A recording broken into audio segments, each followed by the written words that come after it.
What's up, Knicks Nation?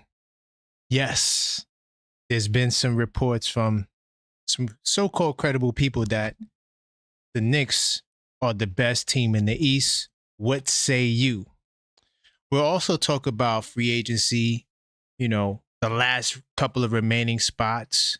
If you are Leon Rose for a day, what would you do?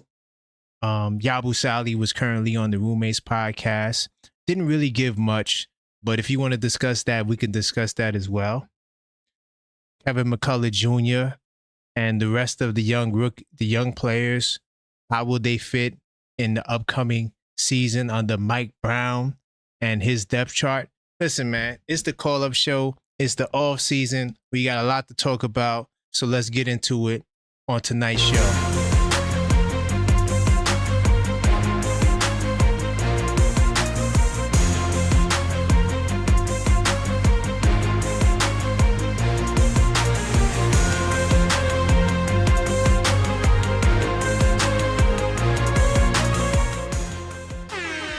Welcome to the Call Up Show. I am your host, Karan Pierre, the Objective Fan, straight out of Kings County, New York City's finest.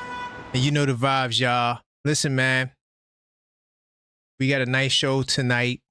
Of course, it's the dog days of summer. You know how that goes. But there's still some interesting things to talk about. The NBA, off-season drama as usual. I will say this, though. I got to give a big time salute to the New York Liberty. They won tonight.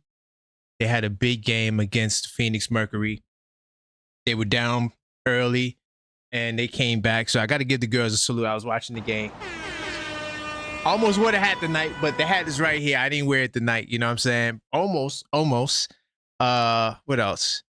I'm not going to be hooping tomorrow. To all the channel members. Salute to all the channel members that have been watching my hoops video. I won't be going to Brooklyn this weekend. But I will be probably Tuesday. It's looking like Tuesday's the Hoops Day. Be on the lookout for that. I'm trying to get any more updates. That's all for now. We do got a caller. Yo.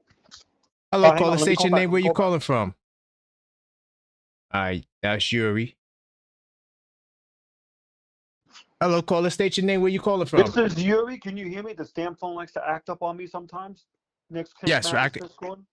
Yes, I could definitely hear you. Channel member and mod. What's going on, Yuri? Chilling, bro. I had a good week. You know what I mean? Vibing. A lot of dog days of the summer. We're nearing the end of free agency. Yeah, a lot of bull crap. Rumors. I don't really address a lot of the bull crap. Yeah, me neither. The clickbait stuff, but there are some things to talk about. The bull crap I heard is that Golden State and Giannis. That was one thing I heard today. Okay. Jonathan Kuminga, they want to trade Jonathan Kuminga, but they don't want to trade him. Like, come on. Well, what's the news behind that? Is Golden State gonna try to get Giannis? That's the only way they will be able to get Giannis is once again he would have to say he would want to go there. I think that's the only way to get any deal done with a player of his caliber, and he's really got the league like everyone's on hold really, right? That's why you're not seeing a lot of certain moves are not being made because of Giannis is holding it up. And, I just hope that he could just make a definitive statement soon that I just want to stay in Milwaukee, so we don't got to be on. LeBron did it. You know what I mean? LeBron made his decision. Ben Simmons, the sweepstakes, is going to make his decision this weekend. That's a crap show that I've ever heard of. Ben Simmons, the decision. Well, I heard that Ben Simmons is the favorite to land Ben Simmons is the Celtics. That's the last thing that I heard today too. I heard about that. But who knows at this point? With that guy, where he's going to go. I still don't want him to come to New York, but. That's a whole nother. Right. And honestly, I'm not even supposed to say the guy's name, but it is what it is. So let's talk about the main topic. Why didn't? Yeah, so we got a couple of joints I want to talk about. We want to talk about. So are the Knicks the number one team in the East? In your opinion? because In my opinion, there was a report recently that had the Knicks as the second favorite to win the over championship. the Cavs, right? Yes, over the Cavs behind OKC. What say you? Eye testing wise, minus the Tom Thibodeau year, right? Minus the Tom Thibodeau year, right? Since we got Mike Brown officially, right? I'm doing this by, what's the roster in general. Yeah. I say yeah. That sounds like a good position for them to be in. You made it Eastern Conference Finals, despite losing in a horrible way in the ECF. You still made the Eastern Conference Finals over the Cavs. The Cavs haven't been able to get out of the second round for literally, 3 years now? Yes. and I think that honestly is an important factor here. That's an important role right there. I don't think a lot of the Knicks detractors or the Knicks fans who are not so high on the Knicks, I don't think you guys are considering that this team always underperforms in the big games, no matter how well they do during the regular season. So we have to factor that in. We saw it against the Celtics. We saw it against the Cavs. We saw it against OKC, just to name a few. Mm-hmm. We saw it against the West contenders. The 0-16 narrative, the 0-10 narrative, whatever the hell you want to call it. Mm-hmm. That doesn't mean crap to me. Can you beat us in the playoffs? That's all I want to know. Yeah, and I'm gonna keep it real, y'all. I know Cleveland they're the giant from last season. We went 0-4 in the regular season. I still wasn't ever really scared of them in the postseason. I always felt like we would do well against them because, one, throughout the regular season, we didn't have Mitchell Robinson. Two, and we know what he does to Allen and Mobley, what he has done to them in the past. And with him there, he makes us a bigger team. And you sort of need that when you're going up against the Cavaliers, a center that could really put pressure on their big guys, right, to keep him off the glass and things of that nature. So, and then Towns, to me, still is the better big man out of all the big men that would be in that series. So you factor those two things in, and the fact that the Cavaliers can't guard on the perimeter, yeah. Go ahead. I don't think the Cavs even did anything this offseason, right? They didn't do anything this offseason. Correct me if I'm wrong. I think they did the Lonzo Ball trade for Okoro. Right. And I think, hold on, I could pull it up. By the way, salute to still Knicks fans. I see you in the building, man. I want to send my condolences to you. I know you lost a really dear friend, and salute to you, still Knicks fans. Definitely blessings to you and to his family as well. Just want to say that. Yeah. So condolences as well. I'm gonna pull up on the screen. Hold on, give me 2 seconds because I forgot to set research mode up. But I'm gonna put it up on the screen because actually I was actually looking at that earlier today, an article talking about all the additions and subtractions that were made by the Knicks, not just by the Knicks, but by all the teams in the NBA. Right. Just give me 2 seconds. But I think Lonzo Ball, and they might have signed somebody. I can't remember who else they signed. I can't remember off the top of my head, but the Lonzo Ball, that trade to me felt like it was desperate.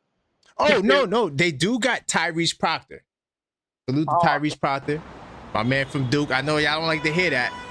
I'm telling you right now, you see Jared McCain? Yeah. That he's basically a Jared. All right, so look. In college, McCain did not play like that. McCain was just he was a catch and shoot kind of guy. He wasn't really making plays off the dribble the way he was in Philly. Right.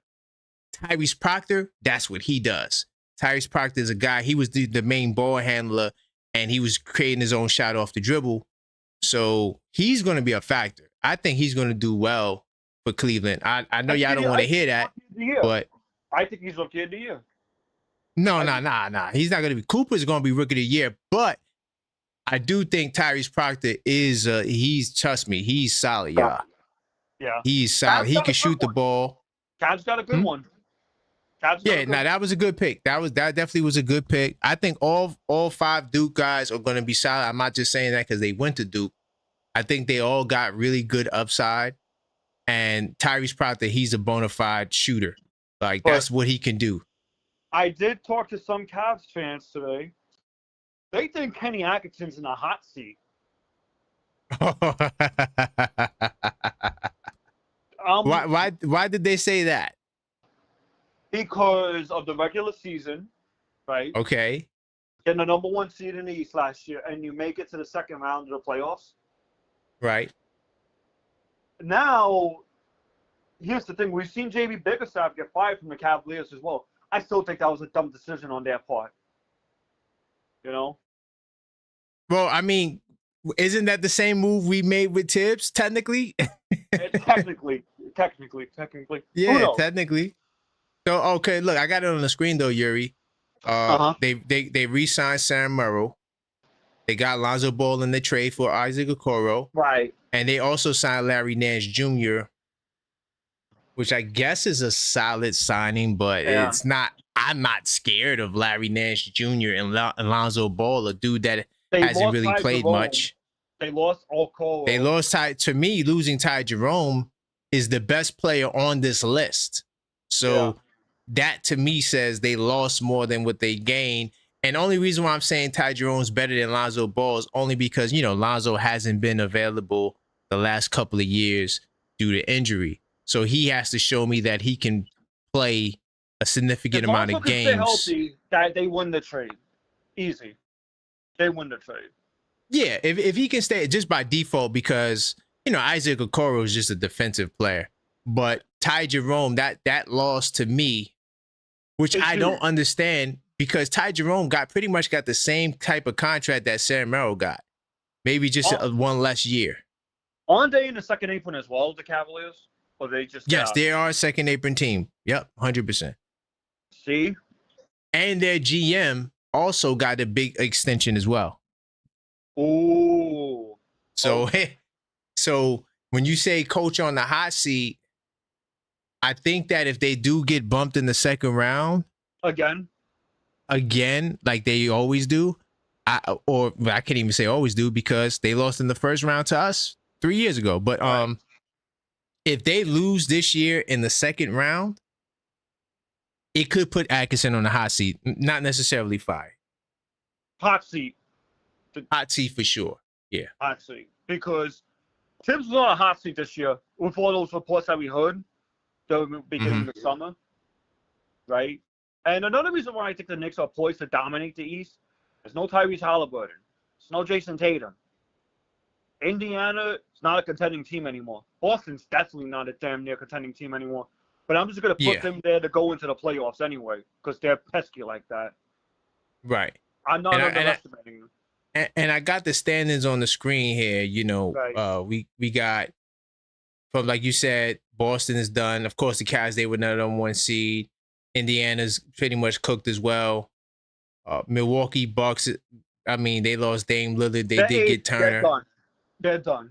I don't have no faith in the Bucks to do anything much more than what they did last year. Detroit's a sleeper, obviously. Detroit's still a sleeper, right? Orlando, of course. I think Orlando's the 3rd seed.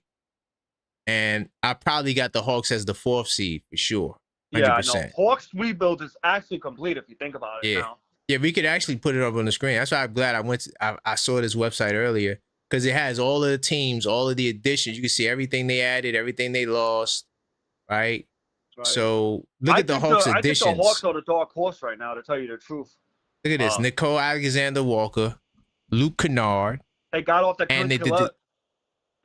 Clint Capella contract as well. Got off, yep.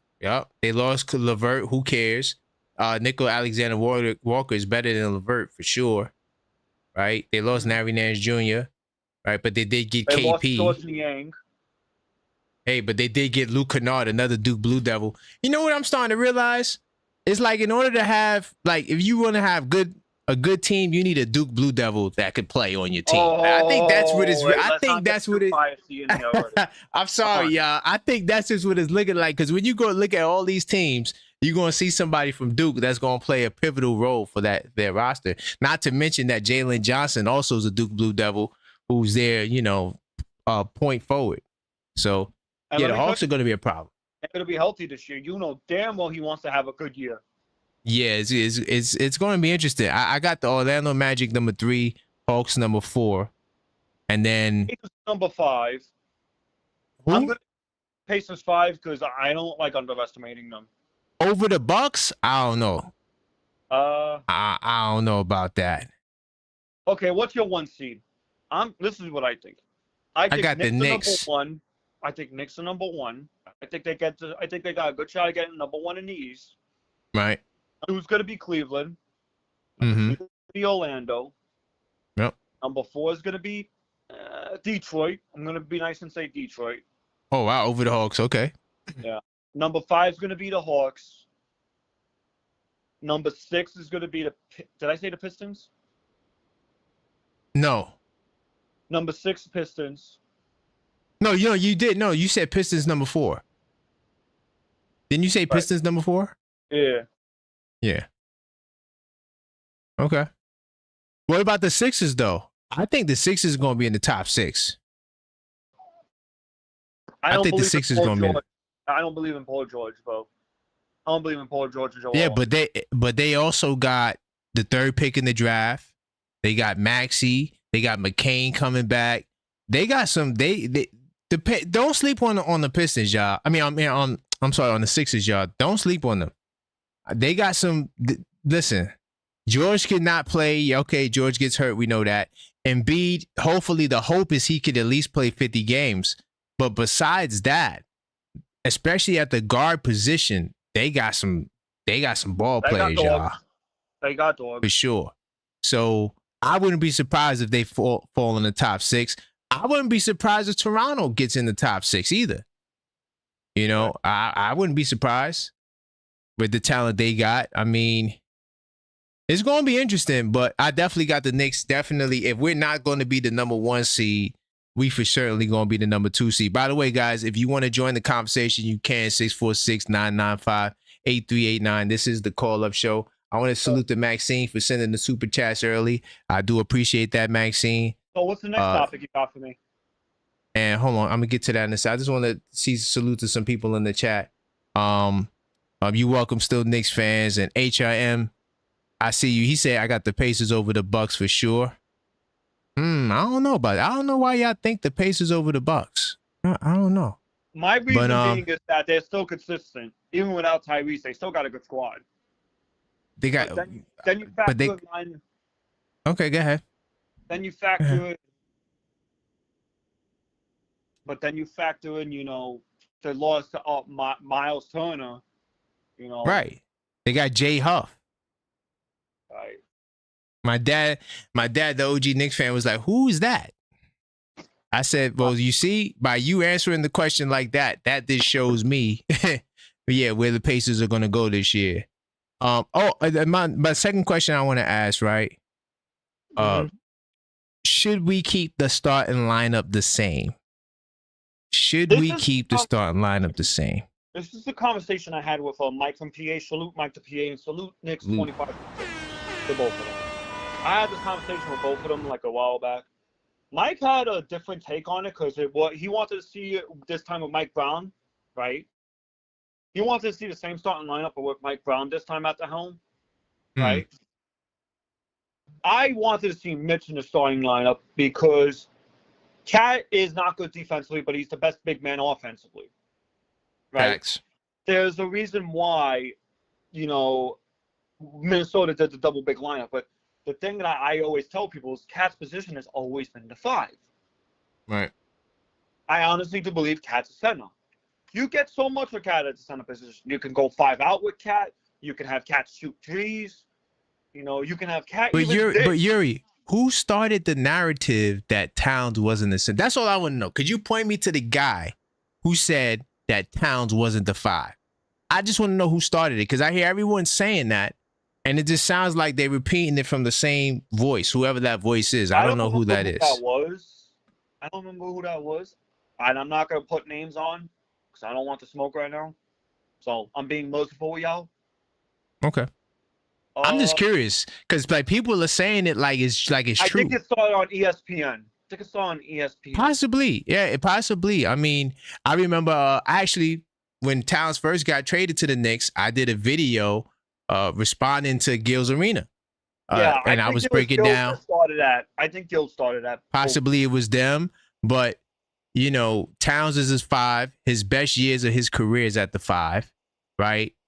You don't have any evidence to show besides team success, but team success, you can't go by that because he has a better team. He just so happened to have Ant-Man and Rudy Gobert and the number 1 defense when he went to the power forward position, right? You know, you can give him that with him being at the 5. You can give him an Aaron Gordon, Right. you know, and all the other guys on the wing that could defend, even the Knicks guys. You know, you could give him that. I just think that they keep the starting lineup the same. I think they put Deuce at the 2 this year. Something tells me Deuce to be in the starting lineup. I got a funny feeling that's the case. Deuce in the starting lineup. Okay, so what's the reasoning behind the switch to Deuce? You got Jordan Clarkson at the shooting guard. You could put Mikal in a small forward position. You could put OG. You could have OG backing up Karl Anthony Towns. Right? I mean, I would like to at least see how that lineup works. You know what I mean? Yeah. If it don't work, okay, fine. Then put Mitch in the starting lineup. Yeah. I think right now I'm leaning towards last year's lineup or Deuce in the starting lineup. At least. I think that it low key might be our best lineup. Like, and I put it on the screen, and you know what? We could do it. We could do it again. Right. I'm gonna show y'all what I'm talking about. So, this is what this style lineup was able to do last season before the whole debacle. Right. happened. Before the whole debacle, and the thing about it is, I think people kind of just live in the moment and they don't really look at the whole picture, right? Or the whole body of work. Right. So I'm going to show y'all, right? All right. Let me get out of the playoffs. Let me go to the regular season. All-Star, right? This is Yeah, pre All-Star, right? Oh, I got to go to advanced stats though. So let me go to advanced stats, and then we're going to look at pre All-Star, right? And we're going to look at, hold on, let me get out of playoffs. And then look, we're going to look at offensive rating. We had the number 2 offense in basketball pre All-Star break with this starting lineup. Josh Hart, Towns, OG, Mikal, Brunson. We had the second rate offense. So why couldn't we do it again this year under a guy who is more prolific, allegedly, or as supposedly that people say he's a better offensive coach?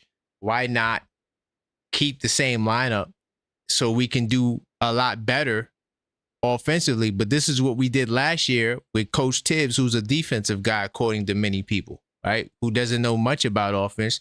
But at the same time, Coach Tibbs, he got us to be a second-rated offense. So why not go back to the lineup that got us here?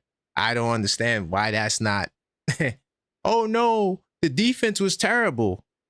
Yeah, the defense always sucked. Let's be real here. Okay, so if you're more worried about defense than you are, you know, the offensive, like if the defense being bad, you're saying, okay, well, that's why we need to change the lineup. I mean, are you willing to sacrifice the offense?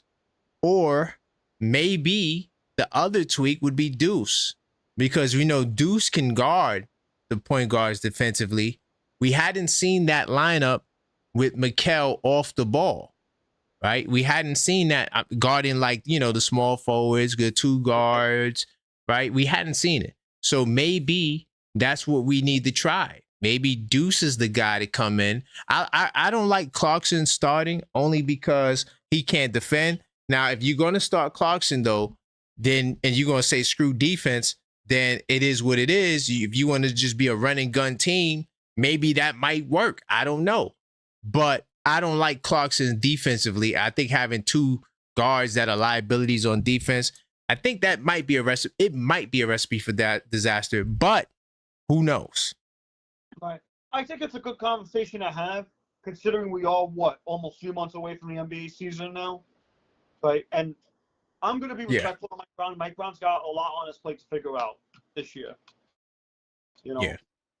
And he's embracing the expectations, man. Let me tell you something. I got more faith in Mike Brown, just like I had in Tibbs. All right. I Yeah. might have bashed Tibbs. I bashed Tibbs on here. I love Tibbs as a coach, you know. But after I heard the reports that he lost the locker room, Corin, when you lose the locker room, it's time for a new voice, whether people like the Yeah. Tibbs firing or not. Yeah. Yeah, You know? nah, for sure. 100%. And I still didn't do the content on that, but Oh, you because I didn't didn't get a chance to. But I mean, it's just a fact, and people can't believe it. They can't understand it, but it's just the truth. It's just the truth of the matter. And this is why we're in the coaching scramble that we were in, because they had no intentions of letting Tibbs go. At least this is what I believe. They had no intentions of letting him go at that point in time. Go until I heard the players complain about him. And this is what I'm going to say. What I'm going to say is controversial on this call, so put the disclaimer up, please. Uh-oh. Put the disclaimer, because I know I'm going to have a lot of people getting called up right now if I say what I'm about to say. Yes. Okay. Speak your mind. I appreciate what James Dolan did out of this whole controversy. Flat out. You had the choice between ignoring the players, saying they didn't want to play for Tibbs, right? Or you could have just said, no, screw you, you're playing for Tibbs. And they would have been the head coach. And whether you guys like to admit it about James Dolan, he stepped in, he did what he had to do, what was right. And that's the reason why we're in this position. Yeah, I compared it to Connelson. I gave James Dolan credit. And honestly, I think it was a good time to give James Dolan credit. Well, remember, it still was Leon Rose's decision. It wasn't Dolan's decision. Right. He spearheaded the meeting, right? The meeting where the players came in and they were talking. He was the one that was like orchestrating that, not the firing. Just for the record, I don't want people to get, because some people, they don't really know all the details. So we just got to make sure, when we reiterate it, is accurate. Now, what Dolan did say was Leon Rose has my full support. So when Leon said, yo, you got to go, I mean, Dolan might gave him a look like, what are you going to do? We got these guys we're paying $200 million plus, $150 something plus $1 million. There's no way no owner or no president will choose the coach over those guys when the coach only makes $30 million and his money does not count towards the salary cap. So you could easily get rid of that coach's salary, get another coach. Yeah. So. Right. And yeah, thank you for giving the full report, by the way. See, because look, you got size 9 there saying Dolan fired that man. You see, and this is why I have to do the video. Even though a lot of you guys know the details, you still get people like this. Because when I do the video, all I'm going to do is just have straight sources. It's not going to just be me talking. I'm going to correlate all the timeline. I'm going to have all the sources there. And I'm just going to read from the sources. Not my opinion. This is going to be a 2-hour video. I'm giving y'all a heads up on that. This is going to be a 2-hour video. You know what? I might have to do it live. I think I might do that live. Yeah, I think I'm going to do it live. But it might be a members only chat, but I might do it live so y'all still can see it in real time. And here's the thing. Tibbs didn't get everyone fired. Tibbs got himself fired. Now a lot of people want to admit that too. I think game 1 in the Indiana Pacers series sealed his fate as the head coach. I even said it on the call-up show. Go to that call-up show in game 1. I've said it plain as day. Yeah, I mean, I'm always the type of person, I take responsibility for what I do. So I would say that that's a fair stance to have, that Tibbs, he dropped the ball in this up. By the way, y'all, this is the Knicks call-up show, 646-995-8389. Let's get some more calls in the building and voice your opinion. If you disagree with Yuri, you disagree with me, it's okay. Well, family, feel free to speak. Yeah, feel free to speak your mind, speak your piece, and that's what this show is for. It's for the hardcore Knicks fans. I'm gonna end it with this. My phone's about to hit 5%. No doubt. What's up? The Knicks as a whole right now have the potential to dominate the Eastern Conference. This isn't rocket science, right? There's no Tyrese Halliburton. There's no Jason Tatum. The East is weak, but not too weak. Other teams have an opportunity to showcase what they can do. Right. And I feel like this season's going to be probably the most important season of all time because objective, even though I don't agree with you on all things, I will agree with you. If the Knicks screw this up, everyone's getting traded. Everybody. Everybody's getting traded. Including Leon Rose. Nah. No, not Leon. Not Leon. Yeah, I ain't ready for that conversation. But go ahead. Yeah, go ahead. Let me let you continue. Mark my words on that. Everybody getting traded. Yeah. Because the Knicks are a second apron team now. You really think if the Knicks don't at least make a finals appearance? I don't want to say finals or bust. At least make a finals appearance. I'm saying finals or bust. I'm on the record for saying that this is a finals or bust. I don't care that Mike Brown's your new coach. We have plenty. I'm not going to say plenty, but we have examples of teams getting new coaches and going to the finals. I'm just saying this. At this point, we have to do whatever it takes. whatever it takes to get over the hump. But and you don't have time to get us over the hump. We appreciate the sacrifice, Thibodeau. We do. That's all I'm gonna say. Anyway, Okay. Thanks for the call, bro. All right, man. Salute to Yuri, man. That was Yuri. I appreciate that. Knicks Tape Madness Discord server channel member. Salute to him. Keep the calls coming, y'all. 646-995-8389. I'm gonna say this. The Knicks are going to be a second apron team next year. It's inevitable. Jalen Brunson's sacrifice was for this year. It wasn't to prevent us from ever going into the second apron. Now, there are ways to get out of the second apron. Boston showed it to us. Salary dump trades, right? And it should be a couple of more teams where it has a little bit more money, or even if it's not more teams that have more money, there will be teams willing to take on some of these contracts we got, because I don't think we have a bad contract on this team. Maybe OG Anunoby, I don't know, but I don't think that the Knicks have a bad contract on this team. So if the Knicks, and remember, to all the channel members, I did a video saying destroy your enemies totally. That's what we did to Boston. But what you got to understand is we are in that same position now. A Detroit Pistons, an Orlando Magic, one of those teams could destroy us by if we lose in the first round or the second round. Yeah, this team is not the team as you know it will not return for sure, 100%. Let's see. Stephen Foss says there are too many young, scary teams that are long and athletic. Steve, the Knicks window is closing. You know what, Stephen? That I hate to admit it, but it is kind of true. Only when you look at the grand scheme of where we are financially, and the fact of the matter is, you got guys that are like sitting on extensions right now, like Towns, right? Like, of course, we know the big two is Mitchell Robinson and Mikal Bridges. So, yeah, I mean, it's going to be interesting to see exactly what their extensions look like, if they get extensions. And I'm gonna say this on the record: if Mikal Bridges and Mitchell Robinson do not get extensions before the season starts, don't be surprised if they're on the move.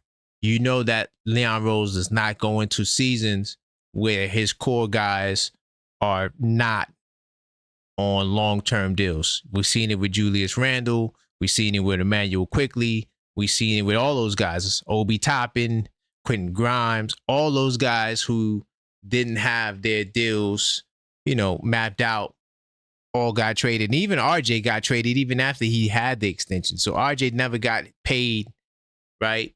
His extension as a Knick. He had to get it in Toronto. So Boston destroyed his team to get on the second apron. Knicks Shack. I got a video on this. We destroyed the Boston Celtics. Right? And that's why they had to tear their team apart. It's a lot of, like, so one thing I learned, right, as the objective fan, is that basketball is a business. It's not, most of the time, because of the business, is not what we want it to be from a fan standpoint. Like, so from a fan standpoint, oh, why don't you just bring the team back? You know, we lost because Tatum, he got hurt, or I'm not buying that excuse. I think that we was up whether or not Tatum was there or not. We were going to be up 3-1, so that's an inevitable loss. But at the same time, the fans, they love that team that got them to the championship.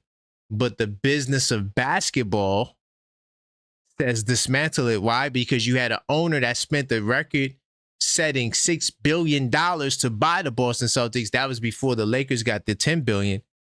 And so, we're not just going to be paying guys for the hell of it, And you're talking about $250+ million. So why do you trade Drew Holiday and KP? Because you're not trying to spend more than that. Because I think that number would have been a lot higher this year. That's what they spent last year just on taxes. Forget the team and the salary. So there's a business to basketball. That's why the Cavs are us and the Cavs are in very, very, very, very interesting, intriguing situations. Because if the Cavaliers get bumped in the second round again, one thing I'm going to say for certain, I'm willing to bet that the Celtics will not be a second apron. I mean, the Cavaliers will not be a second apron team next year. Willing to bet that. And I think the same thing holds true for us. Like I said, 646-995-8389. Call up and voice your opinion. This is the Knicks call-up show. Got a couple of topics. Are the Knicks the number one team in the East? Another question is, should we keep the lineup the same? All right, you could talk about Yabu Sally on the Roommates podcast. How should we fill out the roster? I mean, there's some things to talk about, even though it's the dog days of summer. You could talk about Mikal Bridges and Mitchell Robinson's extension. Hell, you could even talk about Towns' extension. I don't think Towns is going to sign his extension this summer, but if I really believe in my work, because now these are all of Leon Rose's guys, right, that he bought. And the only guy on this team that's not a Leon Rose guy is Mitchell Robinson. So that's why I wouldn't be surprised if he gets traded at some point. It don't have to be this summer. So now you're in a standpoint where it's like, if you believe in your work, why not extend these guys and give them the bag if you believe in their in your work, But yeah, we could only speculate. Let me see. Nick Jack says if he wants to pay Mitch and Mitch plays 65 games like last year, he will be an all-NBA defensive center and get a big bag. I'm going to say this off rip. Mitchell Robinson will not be an all-NBA defensive center. Won't happen. Even if he plays 65 games. I don't think Mitch, especially under Mike Brown's system, I don't foresee him getting the time. Let me show you what I'm talking about. When I say the time, I'm talking about the amount of minutes he plays per game. You know what? I'll just stick here. Why not? Let's just stay here. Let's see. Let's go to the New York Knicks. Right? And let's go to player stats. And let's click on Mitchell Robinson so we could look at his whole career. All right. Now, regular season, I don't care about playoffs. Let's see what loads up. I don't know why this is taking forever. All right, cool. So look. So this is Mitchell Robinson's career. The most he's ever played is 27 minutes, right? 27.5 minutes. This was in the 2021 season, but that was 31 games, right? His second highest was 26.9, right? He did average 9.4 rebounds this year. This is when he played 59 games in the 2023 season, right? I think that might have been his best season of his career that year. But I don't think that his production outside of offensive rebounds, I don't think that is going to be enough to warrant an All-NBA defensive team, especially when now it's positionless and you got a lot more guards and wings getting more recognition, like a Dyson Daniels and the OKC Thunder Boys. It's going to be very hard for Mitch to make it All-NBA defensive team. And to be honest, Nick Shack, I know you disagree, but I don't think that Mitch will start. I don't got Mitch starting for this team. I just don't. I don't see it. If Mike Brown does it, okay, he must have an interesting way to, coach this team. I don't know how you want to go faster with Mitchell Robinson starting and getting a lot of minutes. I'm just showing this to show you that even when he was getting the time, it wasn't like he was getting 30-plus minutes a night. His production, to me, won't warrant it. Size 9 says Mitch is a bum. I disagree with that. I don't think Mitch is a bum. I just don't think that he'll make an All-NBA defensive team. Mitch is not starting, and if he starts, I doubt he plays 28 minutes a night. I severely doubt it. Stephen 5 says Mitch is a poorly conditioned athlete and played more than 5 minutes without getting gas. Well, no, Steve, if you're looking at last year, I don't think that that's a fair barometer because he only had 15 regular season games, 15 or 16 regular season games. Then he had to go into a playoffs, which is a whole nother level of contact and physicality. So I don't think he had enough time to really adjust. I think he will get that time this summer. I just don't think he's going to play 28 minutes a night, even if he started. Pacers, Size 9 says Pacers exposed for he truly is. Man, Pacers was a really good team. I don't think most teams do that to Mitchell Robinson. Nick Shat Brown played Sabonis, a traditional center. Why is Sabonis? You see, and this is my issue with the Karl Anthony Towns power forward narrative. Can someone explain to me why Sabonis is a center and Towns is not a center? I would love for someone to try to explain that to me. Right? And what we can do is we can look at the careers, right? I like Basketball Reference better than NBA.com. No offense to NBA.com. I just like Basketball Reference. It just shows the stats more clearly to me, right? So I'm going to pull up Sabonis, right? So when you look at Sabonis, an argument can be made. An argument can be made that Sabonis, his best years individually was when he was a power forward. Look at his power forward years. 20 and 12, right? Now, the Pacers weren't a good team, but he still gave you 20 and 12. And this is with Miles Turner also in the lineup. Okay? 20 and 12. He was an all-star. Okay? Then his numbers dropped a bit. But he got traded the next year. The following year, he got traded. And that's when he was put at the center. But none of Sabonis's years at the 5. Okay. None of Sabonis's years at the 5 compares to anything that Towns has done in his career. I'm just going to say this. I'm like, no offense to Sabonis. I like him. He's a really good player. He's a really good rebounder. I think that Towns is better than Sabonis. And I think that if you want to argue that Sabonis is a 5, right? Mind you, Sabonis is also getting up about 2 threes a game, right? He shoots his fair share amount of 3. Of course, he's not shooting as much as Towns, but he does shoot the 3 ball, right? He does shoot the 3 ball. What's the difference between Sabonis and Towns? Can y'all explain that to me? Is Sabonis a good defender? Because at least Towns gives you a block a game. This guy Sabonis is giving you 0.4 blocks a game, playing 70 games for the season. 646-995-8389. This is the call-up show. I'm just saying. Nick Shack says that Sabonis is a traditional center who spent more years at the power forward position than Towns, but Towns has to be the power forward.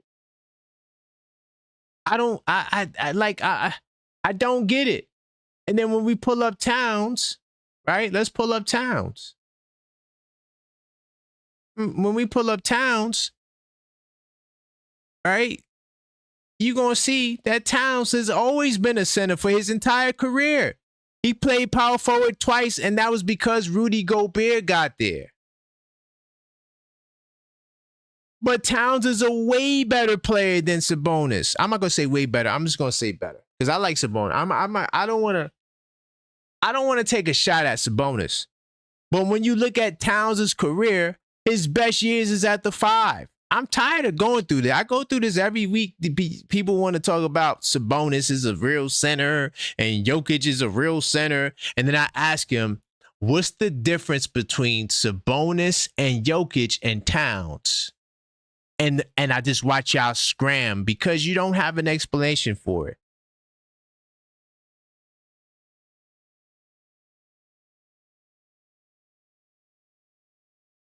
Size 9 says he's been that way his whole career because they saw the Timberwolves. They failed to mention the first year of Cat and Rudy.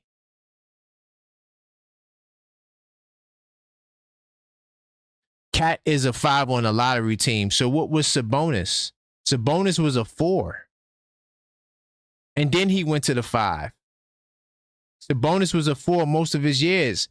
And then when you say Towns was a 5 on a lottery team, the talent is way better. The talent that he had when Ant-Man got there with Gobert and McDaniels and Conley, right? And Nickel Alexander walk off the bench. That team was way better than all those other Towns teams. Towns had a young Wiggins, a young Levine, right? He had a young, that team was too young, right? He didn't have an Ant-Man on that team. Even though Ant-Man is young, Ant-Man is Ant-Man. Ant-Man is all-NBA second team. None of those guys made an all-NBA team ever, and they probably won't in their careers make an all-NBA team. So when you say that Cat was at the 5, he was a lottery team, as if the reason he was a lottery team was he was at the 5 is just Cap. Because let me show you something. When Cap got help, right? And let's just pull it up. This is what happens when Cat got help. When our boy Tom Thibodeau got there, right? 2017, 2018. This was not the first year, I don't think. This is the second year Tibbs, right? So what happened in the second year of Coach Tibbs, right? They went 47-35. Did Cat, was he a center or was he a power forward? Let's scroll down and let's analyze. So basically what I see right here, Towns was a center the same year. The same year that this team did what they did. The difference was he had Taj Gibson, who was a solid power forward at this point in his career. So what does this tell you? You put Towns with a solid power forward, and these are the results you'll get. That's it. It's really that simple. To say that Towns is a lottery team at the power forward, at the center position, is like, that's crazy to me. That doesn't make sense.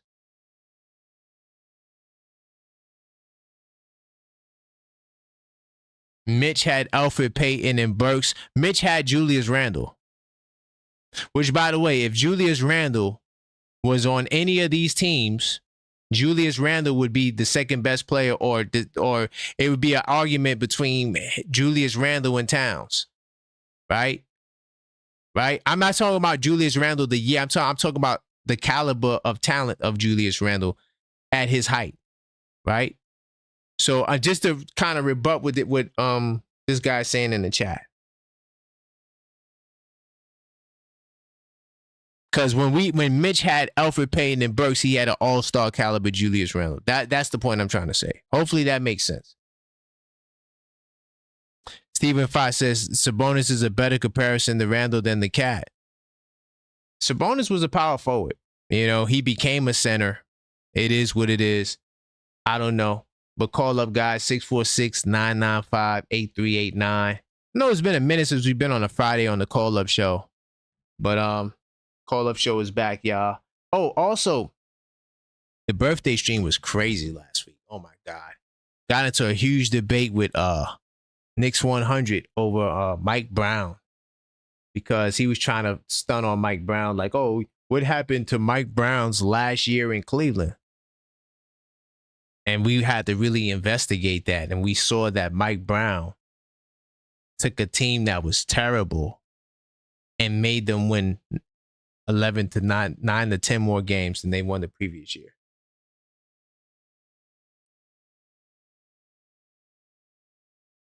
Randall says because the Pacers improved more as a team than the Knicks did. That's a fact. Randall, the Pacers was a better team last year than the Knicks, and we do got a call. Hello, caller. State your name. Where you calling from? Yeah, this is Stephen Fox calling from New York. Hey, salute, Stephen.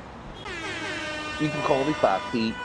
Everybody. Okay, knows. I call you Fox, no doubt. So Fox, what's going on, man? I got some topics, but I know you was active in the chat. Is there something you would like to address that was stated in the chat?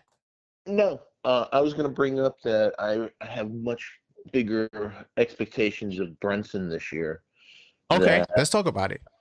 That I thought, he's obviously a magnificent offensive player, but he didn't get his players. If you look at the stats, to cap the number of threes he was taking, and especially in fourth quarters and stuff, Bridges is a midi assassin. There's no reason Bridges shouldn't have 2 middies a quarter. I don't think that as a playmaker, Brunson, the most important thing for a point guard is making the players around him better. And I didn't think Brunson excelled at that last year, and I'm looking for him to get, he got the ball 10 feet from his spot. You don't want a big dribbling to get to his spot. We saw that with Randall. Then all of a sudden, they converge. He kicks it out. Guys only have 3 seconds left on the 24-second clock. So, we really need a second playmaker, and we missed IQ like that, since he's left. But I want Brunson. He's a defensive liability. You're a stats guy, so you look at on-off court. The dirty little secret was that last season the Knicks were better with Brunson off the court. He's incredible on offense and invisible on defense. And so the season ended, and we're like, you know what? We have to be a better shooting team. We have 2 elite 3-point shooters in JB and Cat. We have 1 average, league average 3-point shooter in OG, and we have 2 guys in the starting lineup that are below league average in Mikal and Hart. So what do we get? We get a scorer in Clarkson. He's not a shooter.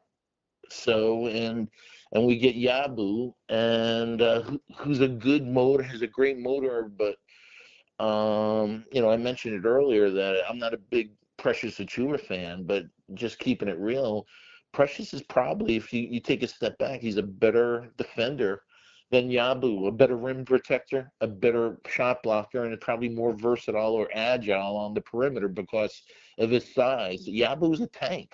He's an absolute tank. But being a tank, you don't have the same muscle twitch as a long, lanky guy like Precious. So our defense didn't get better. Our shooting didn't get better this offseason. So I wanted Marcus Smart in the worst way for this team. We need nasty. We lost games at home that would never have happened. You always want a team that reflects the town that they play in. New York, I'm a Bronx boy, so we were soft last year and it pissed me off. Okay, hold on. So you said a lot. I agree with you somewhat about the Brunson take, except for a couple of things. Because I look at coaching, right? So if you see those things that you said, Brunson not really facilitating the way you would like him to, not getting Cat the ball in his spots, right? Not looking to get Mikal involved. First off, I think some of that is on Mikal too. Because you got to be aggressive as a basketball player. Sometimes I feel like, he kind of would just like hide in the corner. But once again, I think the onus really goes on coaching, because at some points, yes, we had the number 2 offense in basketball. But when you watched this team last year, you felt like, man, they're not at their potential. Like they could be way better offensively.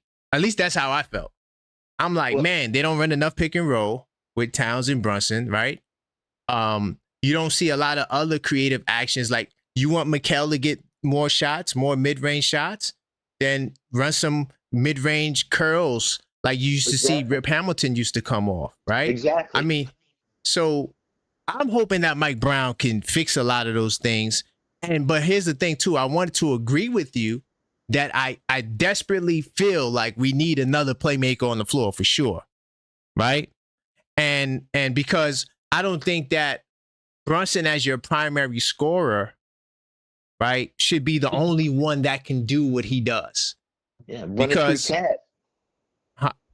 Well, I know Cat likes Magic Johnson. He can pass the ball, but I don't really look at him as being the secondary guy. I think, like you said, they needed that other guard. And I'm not sure if that's Clarkson because his defense is not really that good, but I wanted Marcus Smart as well. And I wanted to start Marcus Smart with Brunson. That's what I wanted to do. Me too. Exactly. Yeah, right. Because he can help. He can, I'm not saying he's the best playmaker, but he definitely. He's the defensive player of the year. Right. His defense, right. No, his defense is great, but I'm saying on the Galaxy. Right. I'm saying on the offensive end. Like on the offensive end, I think that he could also help facilitate and do other things on the floor. And he wasn't a bad 3-point shooter when he was with Washington, which was his last stop. I know it was a short sample size, but you got to think that in the Knicks system where you're surrounded by shooters, right, and offensive players, that your shot will be a lot easier to come by, right? Right, the spacing and all of that. I think all of that comes into play. As far as the additions we make, I do think that from an offensive standpoint, we are going to be a better team.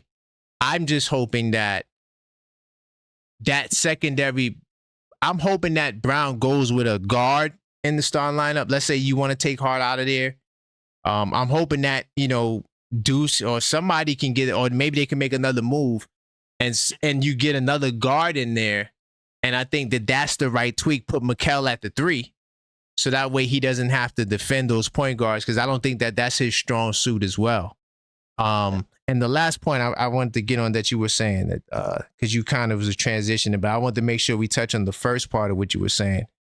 What was the last thing you said, or you were trying to get to that next point? Shit, I'm stoned. I don't remember. Oh, damn. No, you was cooking. Man, no, you were saying some good stuff. I was trying to, that's why I had to stop you, because I just don't remember. Hey, you brought up a great point, though. It's also on Rose. Mikal Bridges is not a 2. He's not aggressive. He doesn't ever get to the foul line, so he's not a 2. And OG is not a 4. He doesn't rebound like a 4. No. So we have two threes there. And, the last time we had a top 10 defense, and also had spacing, Quentin Grimes was our shooting guard, because he's a very good point of attack defender. So he covered for Brunson, and he could shoot the 3, and Dante could shoot the 3. But we need a real shooting guard on this team, a guy that could make a shot in 3 dribbles or less. Right. I agree. No, I agree with that. And then when they want to, so when you get to the playoffs, that's when they guard you 94 feet. So you also want that other guy, because Brunson can't be the guy. And I didn't like the way Mikal looked. I didn't like it. It just didn't look. He didn't look comfortable having to facilitate and bring the ball up 94 feet. I don't think that's really his game either. So I think that's the last tweak that Leon Rose has to do. But you know what? You did say something. This is what you were saying. You were saying Precious. You were talking about Precious. Yeah. You may have a point. And I know a lot of the chat, they're not going to agree with you. But if you really think about it, if Precious would have got the opportunity that Yabu's about to get, Precious might be a better player than Yabu. Especially because he's better defensively. Yabu shot the ball well from 3, but but defensively, Precious, right. Think of Precious from 2 years ago against the Sixers in the playoffs. Right. But offensively, Precious never got the opportunity to really show what he could do either. So an argument could be made there. Maybe Yabu, okay, we give Yabu the offensive side. No problem. I have no issue with that. But overall, right?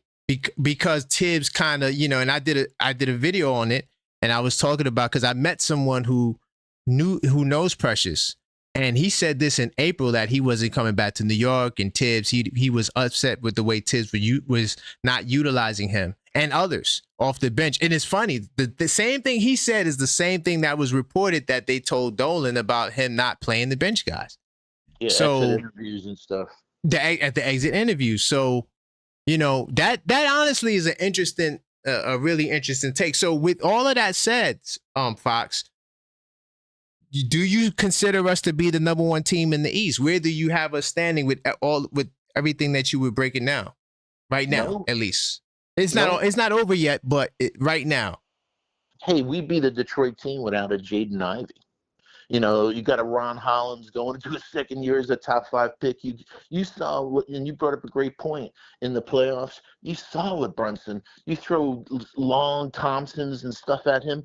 He's going to get his points, but it's going to take him a lot of shots to get those points. He's going to be inefficient. So we need another guy, to take the pressure off him. Yes. Another ball handler. Yeah.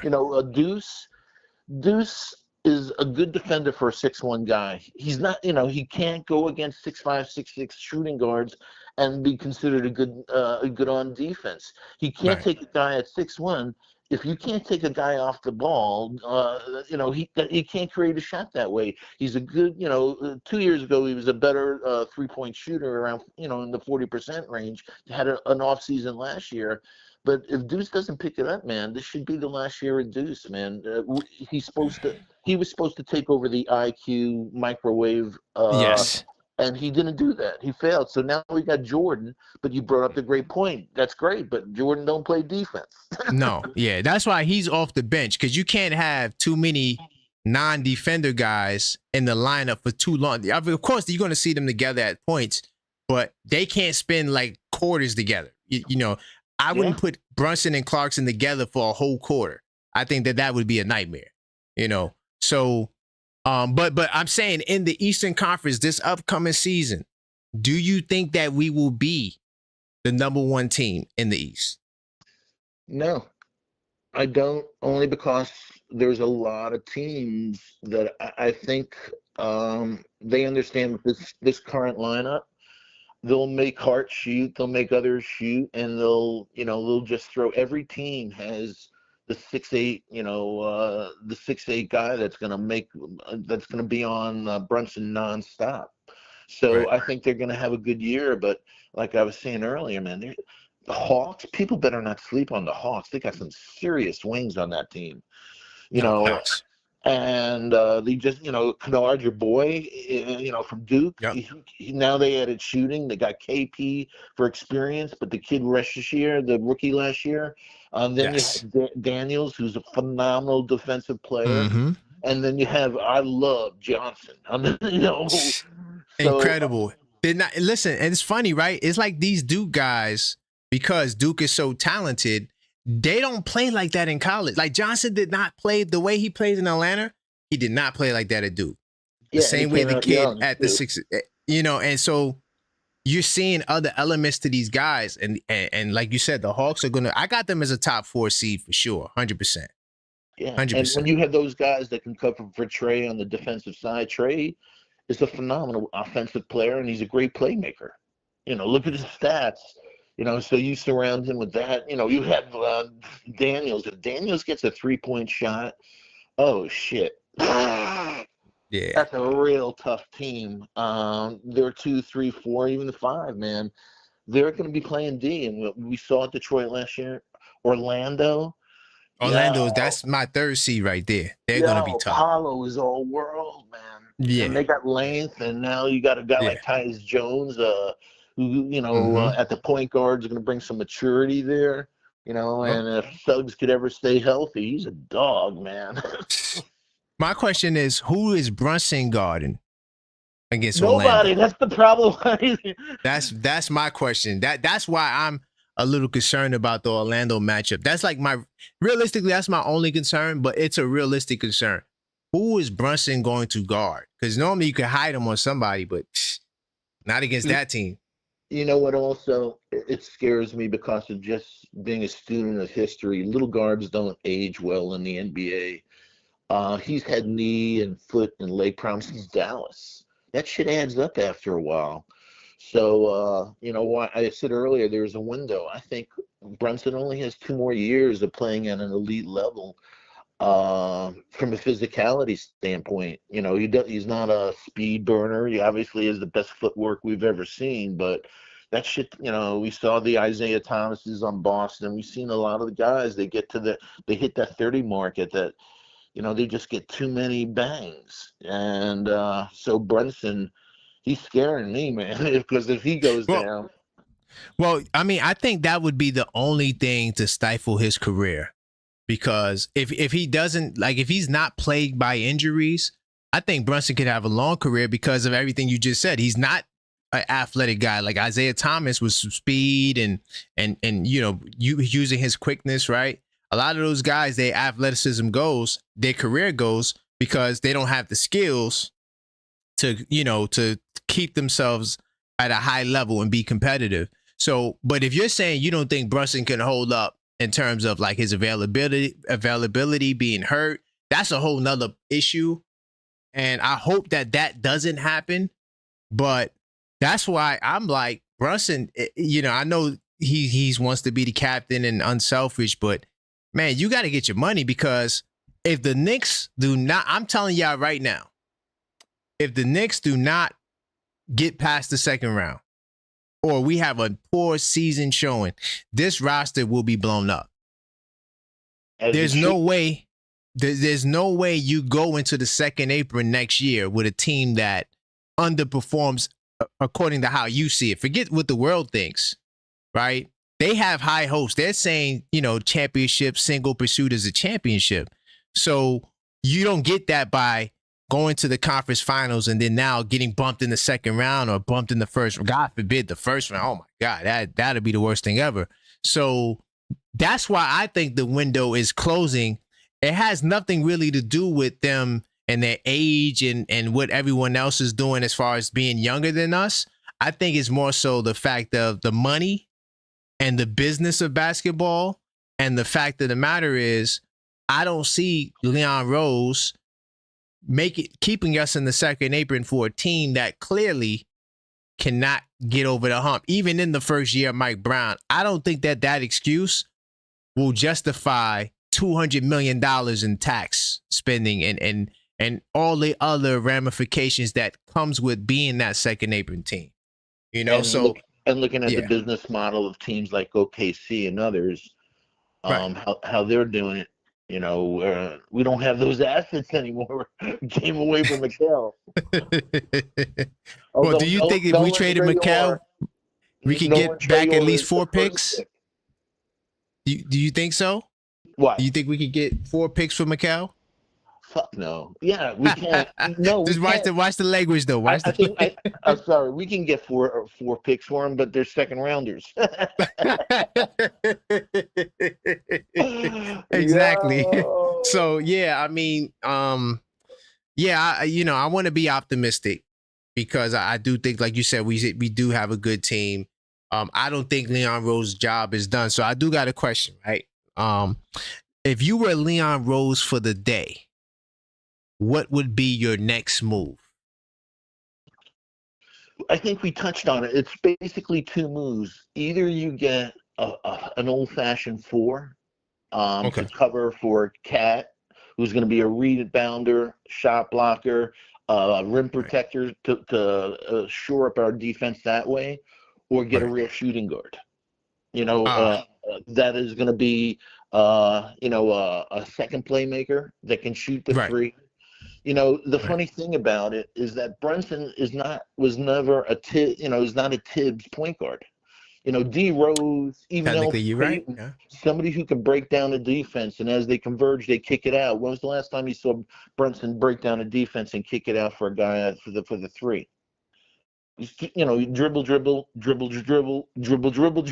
pass, and then there's 4 seconds left on the 24, man. Right. Listen, I hear you, and I get it. Because Brunson is the one with the ball in his hands, but I'm looking at Tibbs. I'm putting that on Tibbs because at the end of the day, what type of system are you running? Right? Because Brunson is playing within the system. So Mike Brown's system is going to be a faster paced system where Brunson is not required to do what he did for Tibbs, which is, like you said, dribble as much as he was dribbling. So I think that right there, if not anything else, that should at least change. Hopefully, But then we're talking about, well, I'm not going to say Mike Brown was talking about it, but people are talking about a double big lineup. And I'm like, how does that help us offensively, especially when we're trying to play at a faster pace? I don't understand that with Mitch and Towns. That part I don't get. Maybe you can explain that. Nah, I'm with you, man. And as Mitch, like you made a good point that he was coming back from an injury, so from a stamina standpoint, but right. He still doesn't have the same second bounce anymore on rebounding and stuff like that. So, and people talking about Ben Simmons. So, yeah, just what we need, a defensive lineup. So it's either Hacker Simmons or Hacker Mitch. So how do you play those guys in crunch time? Man, we don't need guys where we got to get coaches to specially help them with confidence. Listen, this is New York City. Yeah. Listen, I know he was in Brooklyn. And salute to Kings County. I'm from Kings County, but this right here is a whole different monster. A whole different monster. No one cares about I'm sorry. No one cares about the Nets, right? He comes to the Knicks, is going to be so much amplified that I don't think that this is the right place for him. I think he needs to go to a Milwaukee or a place where he's not going to have the same limelight, and it'll be a lot easier for him to, just focus on playing the game of basketball. Because I think that other stuff will just, definitely tear him apart. And I don't want to see that happen. Nah, in every sport, as a Yankee fan, Knicks fan, everything, we've seen guys that who've come to New York and just melt under the lights. Not everyone's made for MSG, man. Yeah, it's smart. Why I wanted us to get some nasty on this team. Brunson. Man. I love Brunson, but what you were saying, there comes a point where you're like, fuck Tibbs, man. I got to get, I'm taking over. I am the cap. I see my guy Cat over here. I see, I'm going to run some sets, and take it upon myself to get my guys the ball. And, when was the last time, since RJ left, when was the last time you saw lobs to Mitch? Hey, you know what? Listen, man, that's a great point. And when I saw it, and this is something that I hope Mike Brown could work on. Mikal Bridges did it one time. They used a pick and roll one time, and Mikal was able to get a lob for Mitch. This was during the season, not the playoffs. And I was like, why don't we run more of that? Word. Like that would be more come on both sides of the ball. You get them in the game. Like, oh my God, I want to see more Mikal Mitchell Robinson pick and rolls. Yeah, the way they did it was so smooth. It was like it fit. So, I think a lot of that goes back to coaching and believe it or not, a lot of people gave RJ flack, but he was a decent playmaker. You know? The problem with RJ was he was a number 3 pick, and he never he's never made an all-star. The expectations on him, and also you can't have a Randall and an RJ. It takes them 20 minutes to get a shot off. Everybody says RJ's getting the ball. What's he going to do? He's going to go left. Oh, yeah, and he's going to drive to the basket. And then you add a Brunson to it, and now you got 3 lefties out there. Yep. And you see what you get. So, yeah. I think New York was the wrong place. Right. Exactly. So, yeah, I think New York was the wrong place for RJ for sure. And we'll see what he Well, does in Toronto. But yeah. RJ's slow, man. Slow J. That's his problem. I always thought that he didn't have, doesn't have the athleticism to really. I'm about athleticism. I think the Knicks need it in the worst freaking way. Yeah. This team is older, slower, and even though he wants to pick it up, the transition, Brown, you got to look at the players you got, man. Yeah, that's true. He's going to have to probably pay Tyler Kolek. Like, if he really Jeez, wants don't to do say that. No, I'm not to start him. Not to start him. Let's slow it down. But off the bench because, He's the only field who else? general on the team. Right. Exactly. What confuses me, though? Why they never brought Rokas over. He's just as good as Tyler. He's 6'4". He had a fantastic season in Israel last year. Shot the three. He's a tough kid, man. He played at Barcelona. I would have brought him. And in fact, if you look at some of the dunks from Najee, he did it in Barcelona, and the guy throwing him those lobs was Rokas. And that would have been the perfect, player to compliment him because you didn't even have a backup. I know that the Pate kid was playing point guard, but I felt like you didn't really have a backup point guard. Yeah, I know you wanted to put the Pate kid there. Cool. No, he's too young and too fundamentally flawed. That kid needs 2 years. His shot mechanics, he needs time. His shot mechanics and his release point are brutal, man. They have to be totally overhauled.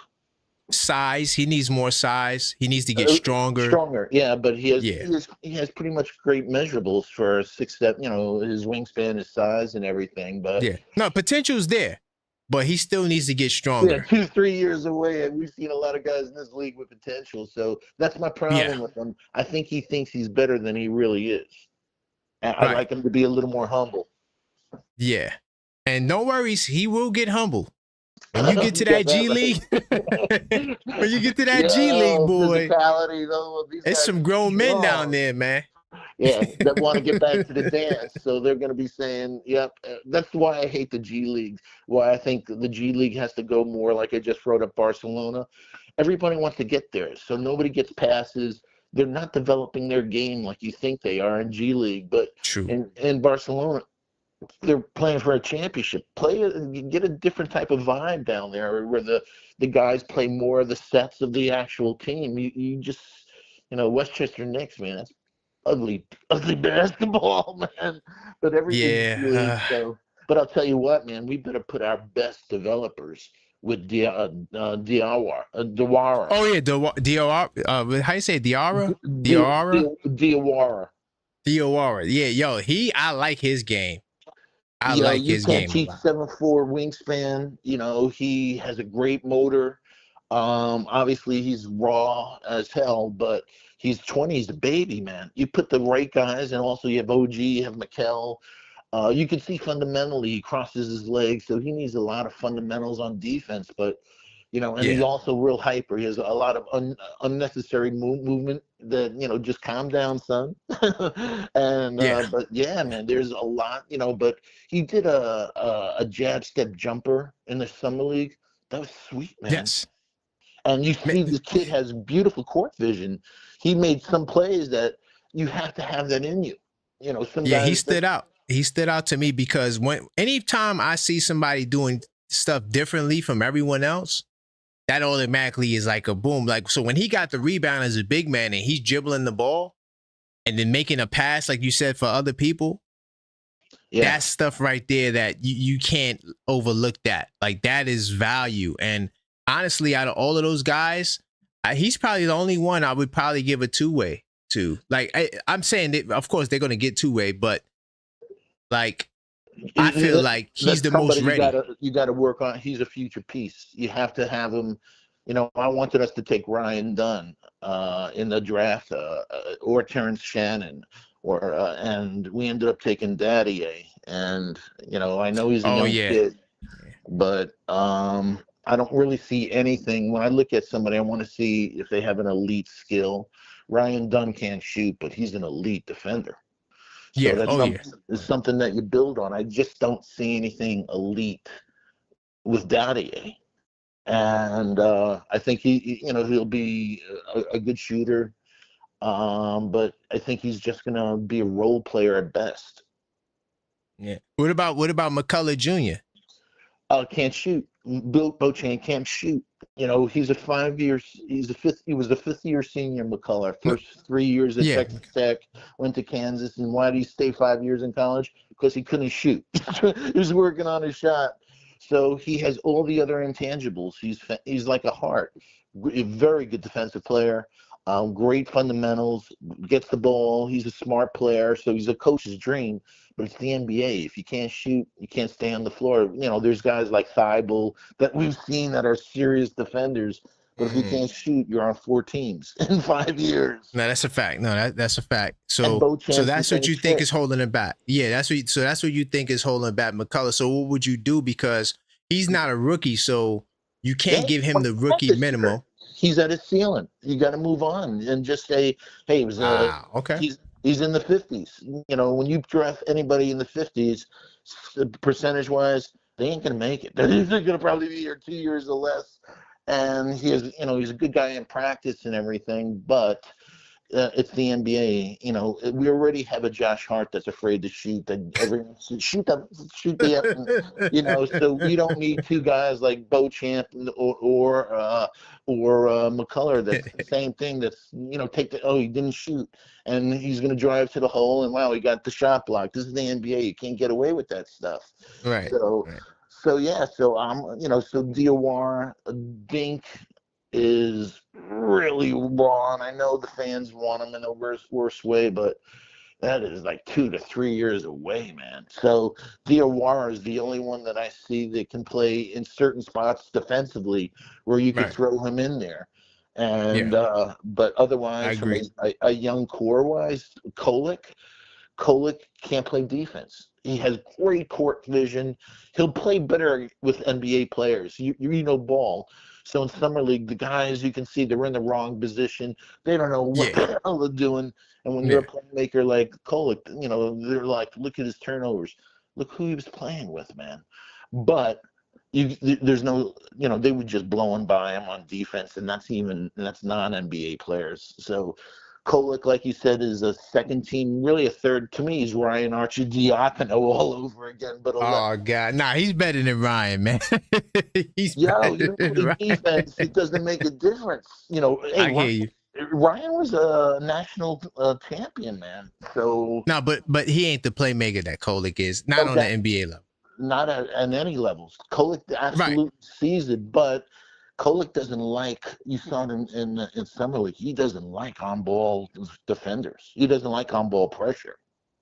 He's got to work on that handle, but his lack of lateral speed, you could only play him for a very short burst because, the good news, he had 4 points and 3 assists, but the other team scored 22 points against him. Right. Well, I mean, he's going to only play. He's not going to get a lot of time. He wouldn't. Like, if he's in the rotation, he wouldn't be getting probably no more than 15 minutes, if that. I don't see him getting. So if JB's on the bench, who's running point? See, that's a Mike Brown question. Yeah, because Clarkson is not a point guard, man. Deuce is not a point guard. Hart is not a point guard. So where the hell is our back? I thought maybe we go after Ty. You need us. And like we said, hey, you look at Brunson, look at his age. He's going to miss probably 10 to 15 games with, an ankle sprain and stuff like that. Who the hell is going to walk in and be our field general for the time that he's out? Man, I mean, all good questions. I think it'll probably be those guys, but you're just not confident in their ability to really hold down the floor. But of course, by default, it'll be those guys. It'll be Clarkson. It'll be Deuce. It'll be Ali Kolek. But I do think that if there's a guard somehow, I mean, pretty much it's slim pickings right now. Alec Burks back for point guard. You're right. Like, I don't like none of the point guards that are available free agents right now. But like trade wise, maybe we say, hey, Indiana, what do you want for a Neiman? I know that a lot of y'all ain't gonna like that, Nah. He's but yeah. but he's a better playmaker than anybody else we got besides Brunson. Yeah, but with Just Halliburton saying. out, I doubt they give him. And you saw him against the Knicks in crunch time. He hit big shots in playoffs. That's my type of player. I wish his little brother was 3 inches taller, man. They're dogs, that family. Yeah, I like the brother. Yeah, the brother. Yeah, I like the brother too. But yeah, he's sure. I was kind of disappointed when I saw his height. I'm like, wait a minute. He's only 6 foot. I'm like, oh, And that's nah. with sneakers on. Yeah, nah, we can't. Sorry, bro, we can't do it, man. But I'm gonna let you get your final word, man. I appreciate the call, man. Hey, man, thank great you, stuff. man. You're fantastic. Really love your show. Best of luck, and thanks for letting an old guy just talk some hoops for a little while. Hey, man, this is what the show is about, man. This is for the fans, and your voice matters, man. So, definitely call up, man. I'm here every Friday doing this show. So, all right, shout great out to talking you in with the you, brother. chat, man. And All you right, can call me salute. Foxy. Yeah, I got you, Foxy. I got you. Take Salute. care. All right, that was Foxy calling in. Keep the calls coming, 646-995-8389. So Foxy says he doesn't think the Knicks will be a number 1 seed in the East. I think that if we're not the number 1 team in the East, I think that it'll be Cleveland. That'll be the number 1 team, and we'll be the number 2 team. But I still do think that we would beat them in the playoff series right now. Now, things can change. Big trades can still happen, right? Giannis still isn't settled yet. We don't know what the hell's happening with him. Even during the season, players get hurt, teams fall apart, stars want to get traded. A lot can happen between now and next June. So, but I'm just looking at the way things are now. I can't speak for a future point in time. Chris says Magic may be number 1. I definitely got the Magic in the top 3, 100%. 100%. Think the Magic will be in the top 3. The only thing that holds them back is health. That's the only thing that holds them back. Nick Jack said McBride 3 assists to every turnover. Cole 4 assists to every turnover. We need to listen to fans saying no handle or can't bring up the call. I'm sorry. Yo, Nick Jack, call up 646-9. If you disagree with Foxy, because I didn't agree with everything Foxy said. I think that Kolek is a solid playmaker. I also think that Clarkson potentially could be like a Malik Monk kind of vibe, because Malik was doing both. He was scoring and he was making plays off the bench. So, you got a new coach. It's a new mind state, right? A new mindset, right? So we can't look at things from a Coach Tibbs mindset any longer. He's no longer the coach. But I get what Foxy was trying to say. Let me see what Still Knicks fans is talking about. Salute to Still Knicks fans. I love Neiman. I wanted the Knicks to draft him. Facts. Knicks Still Knicks fans, there's a lot of guys that we wish the Knicks would drafted, man. And he's definitely on the list for sure. I'm just saying, like, right now, like, I know Mikal Bridges is a better player, right? I love Mikal. I really wish that we can put him in his rightful position. I just feel like there's a clash with him and OG Anunoby, right? I know we love Wingstop, and maybe Mike Brown could come up with a game plan to play them two together. But realistically, on my team, my prototype team of what a power forward and what a 2-guard is, those 2 guys are both small forwards. If I say, yo, let's bring Mikal off the bench so he'll be a 6-man, y'all going to go crazy because we traded 5 picks for him. And y'all going to say there's no way Mikal comes off the bench. So what do I do with 2 small forwards? Do I say, screw the rebounding, let's get another guard out there, which is where I'm kind of am right now, because I want us to have the best offense in basketball, right? I think that if the Knicks have the number 1 offense and then we got a 2-guard that can guard point guards, we know Brunson is not the best on-ball defender, right? So Brunson more than likely is going to be guarding guys bigger than him anyway. But like when you're going up against most teams, like realistically, only the Cavaliers and the Orlando Magic, they're the only two teams in the East that don't have a player we could hide Brunson on. Because the Hawks, Dyson Daniels, I'm cool with Brunson on that. I'm not gonna lose sleep over that matchup. Who else? Detroit. It depends on who Detroit starts, right? So they got Ivy, they got Cade, they got Tobias Thompson. I could live with Brunson on top. Like every other team in the East, I could live with Brunson on what another one of their players. Like we go up against Indiana, I could throw Brunson on Neesmith for a little bit. Because, Neesmith, yes, he hit the 5 threes, but that's once in a lifetime. What did Neesmith do in the playoffs besides hitting them 5 threes against the Knicks that game? He plays good defense, but every team has a player you could hide Brunson on besides those two teams in the East, right? Orlando, the only thing I question about them is health. Health is the one thing that they got a lot of injury-prone guys on that team. Oh, yeah. See, HRM. Listen. Because he said that the Magic are headed to the second apron, too. The Cavaliers and the Knicks are under the most pressure, right? Those two teams are under the most pressure, if you ask me.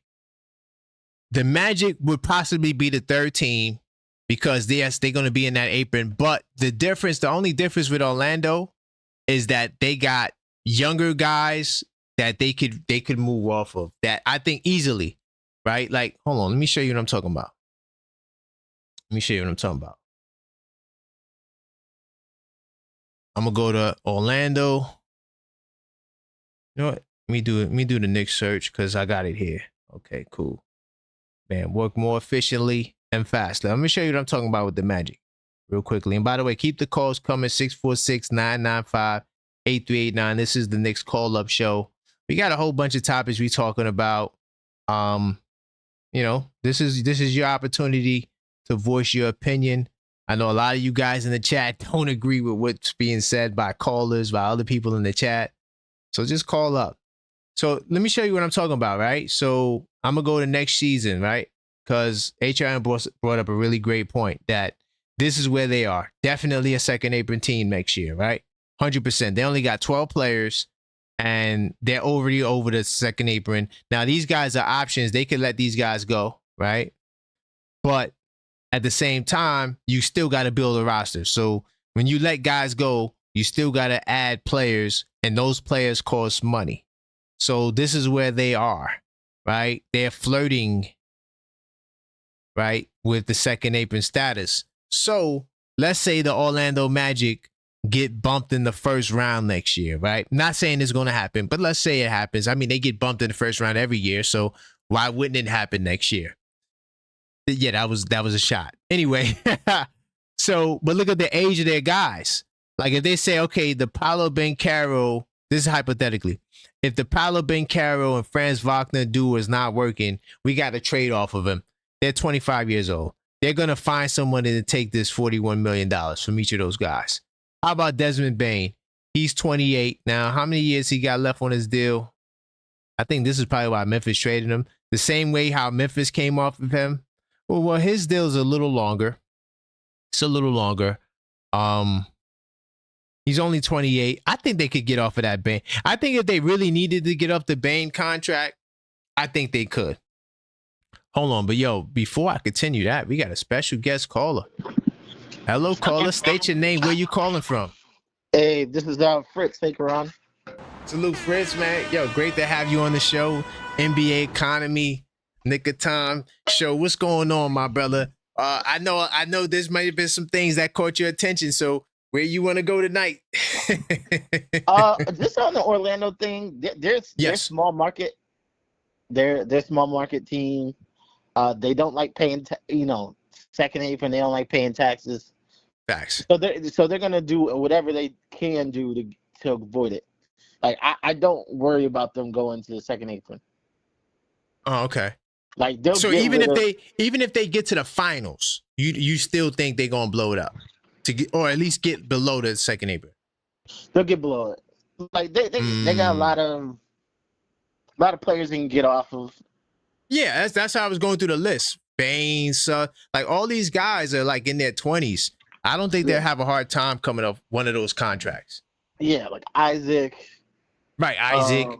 Jet Howard. Like they're not going to spend money on Jet Howard. They're not going to spend $7 million on Jet Howard next year. No, yeah, he'll be up out of there for sure, 100%.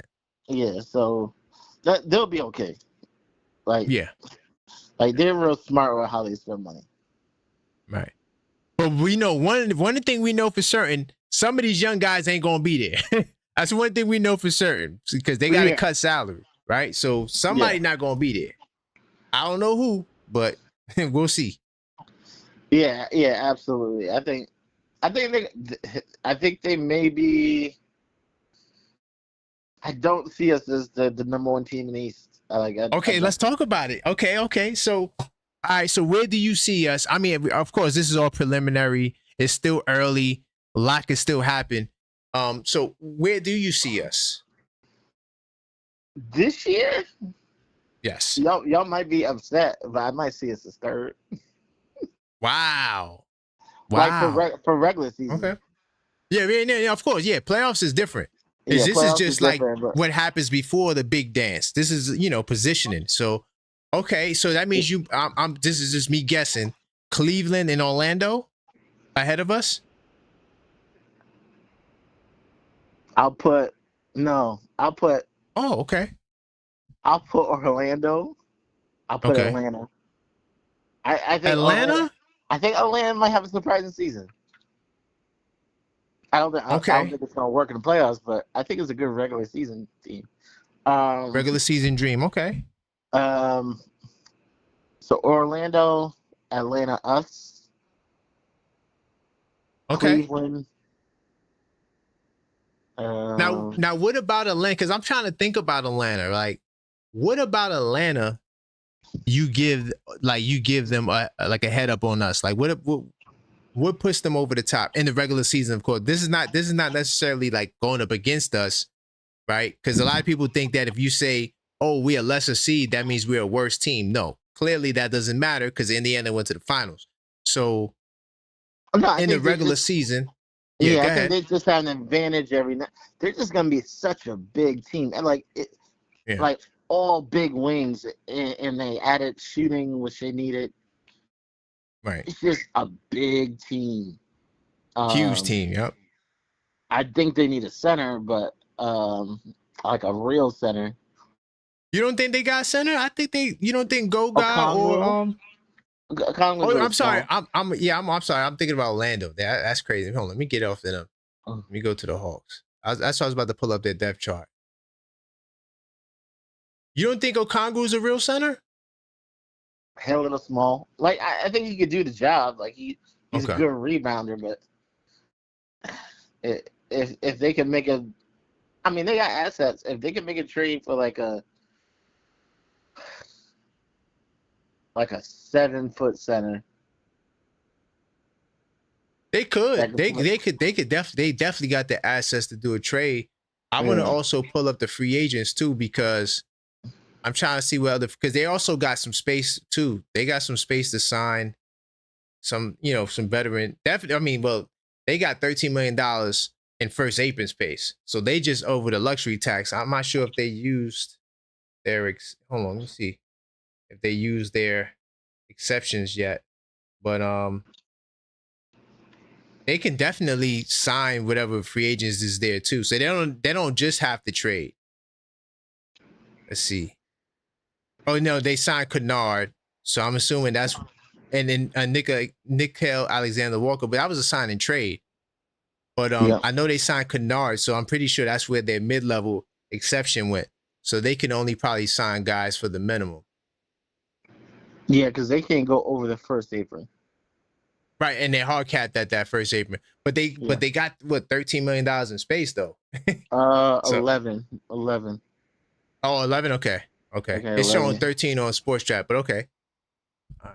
All right. I want to go pull up. I was going to put up some free agents because looking at the list would also, we could see for us too, kind of like, because I'm curious to see what they would do because, KP's not holding up, right? He's not going to hold up. So No, he you're has to be going to healthy. need some, yeah. You're going to need somebody else there because Okongwu can't do it by himself. Yeah, 100% sure. But I think they're going to be really good. I think they're going to have a run. I think that, health is like an issue for some of their guys. And I just don't know if they're going to hold up health-wise. Because I think that's what it would take. Like, they would have to have a really healthy season to finish higher than the Knicks. Because the Knicks we've done a better job, at least with our starters, I should say, with keeping them for the long haul. Like it's a good chance. I mean, maybe OG, and I don't want to put this out there, but OG is the only one that is, as far as starters, where it's like, I don't know about him. And then, of course, Mitch, I don't know about those two. But besides that, I think that the rest of those guys get around 65 games. So can Atlanta say the same thing? I don't know. Yeah, Porzingis, you're going to have to, even if Porzingis is healthy, you still sit him at certain points just to rest him. You know what I mean? You know who I think would be interesting for them? I think because I got the list up here, I think Thomas Bryant. I think they should probably get Thomas Bryant just as another body, and in case you need him, or even DeAndre Jordan's here too. I know he's old as hell, but he can play off pick and roll a little bit, just to give you some added support because KP is not playing that whole time. So there are free agents here. So yeah, I think they're straight for now. I think you get mid-season and then you see what you need. I think mid-season they'll figure out they need a center. But damn, I mean, if me and you could see it, somebody needs to be in that front office. Like, hey, man, boom. So because of that, they don't got the center yet, right? And the health, I don't know if those guys are going to hold up health-wise. That's the reason why I can't see Atlanta being above us. I could see Cleveland. Now, why don't you have Cleveland rated highly? You think they're not going to hold up health-wise either? Oh, no, they're good. I think Cleveland, I think they took their approach where they minimized, like Donovan Mitchell last year. Everybody trying to step. I just don't believe in Mobley. You don't believe in Mobley? Oh, wow. Okay. I don't believe in him as like 20 and 10. I don't believe in him. As like No.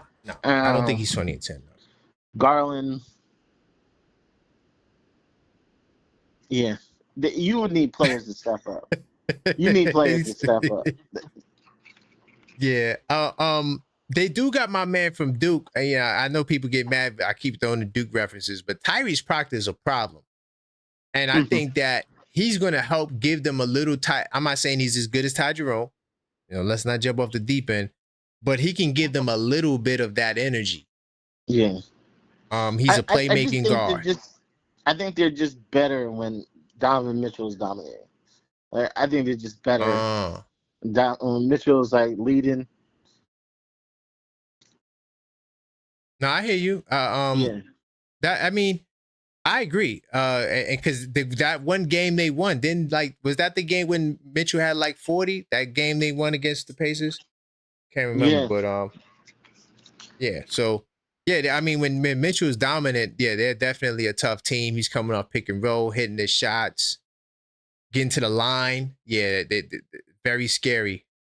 Yeah. They just need everybody else to match his energy, but yeah. I feel like Lonzo Ball is not going to hold up, right? So they're going to have to really rely on. Like I said, I think Proctor can do it, but he's still a rookie. So what happens off the bench, right? playmaking wise, right? I mean, who's gonna really control the show there? Yeah, they lost a little bit. They lost a little bit They this year. lost a little They bit. don't. Yeah. Yeah, that bench They still got isn't Hunter, that but deep. Yeah, it's not as deep. besides Hunter, it's like, all right, Sam Merrill. I'm not scared of Sam Merrill. You know, like Hmm. Larry Nance Jr. He's not. You know, it just doesn't ring the same bells to me. Yeah. You know, Ty Yeah. Jerome came in the playoff game, dropped 20. Like, you know, who's dropping 20 on this bench besides Hunter? Maybe, but who else? Like guard, especially when we talk about guard wise, because you know Garland is either going to get hurt or he's going to disappear. So it's like, what more do you have? And now we're talking about an 82 game season. And we've seen it with the Knicks. We've seen the Knicks have a healthy season, and then the following year get decimated. And so I don't foresee them even having the same, you know, blessings of health that they had. So Yep. that's why I think we can definitely overtake Cleveland. But I think Atlanta is probably the most interesting one. Out of all the teams you said. Yeah. Yeah. I think the Knicks still got to move in them. Yeah, of course. I Of think course. I think the Knicks got the I think the Knicks got to move in them this summer. Yes. Yes. But And so, all right, cool. Since we're talking about the move, right? mhm. If you were the GM for the day, if you were Leon Rose, the GM for the day, what would be your first move?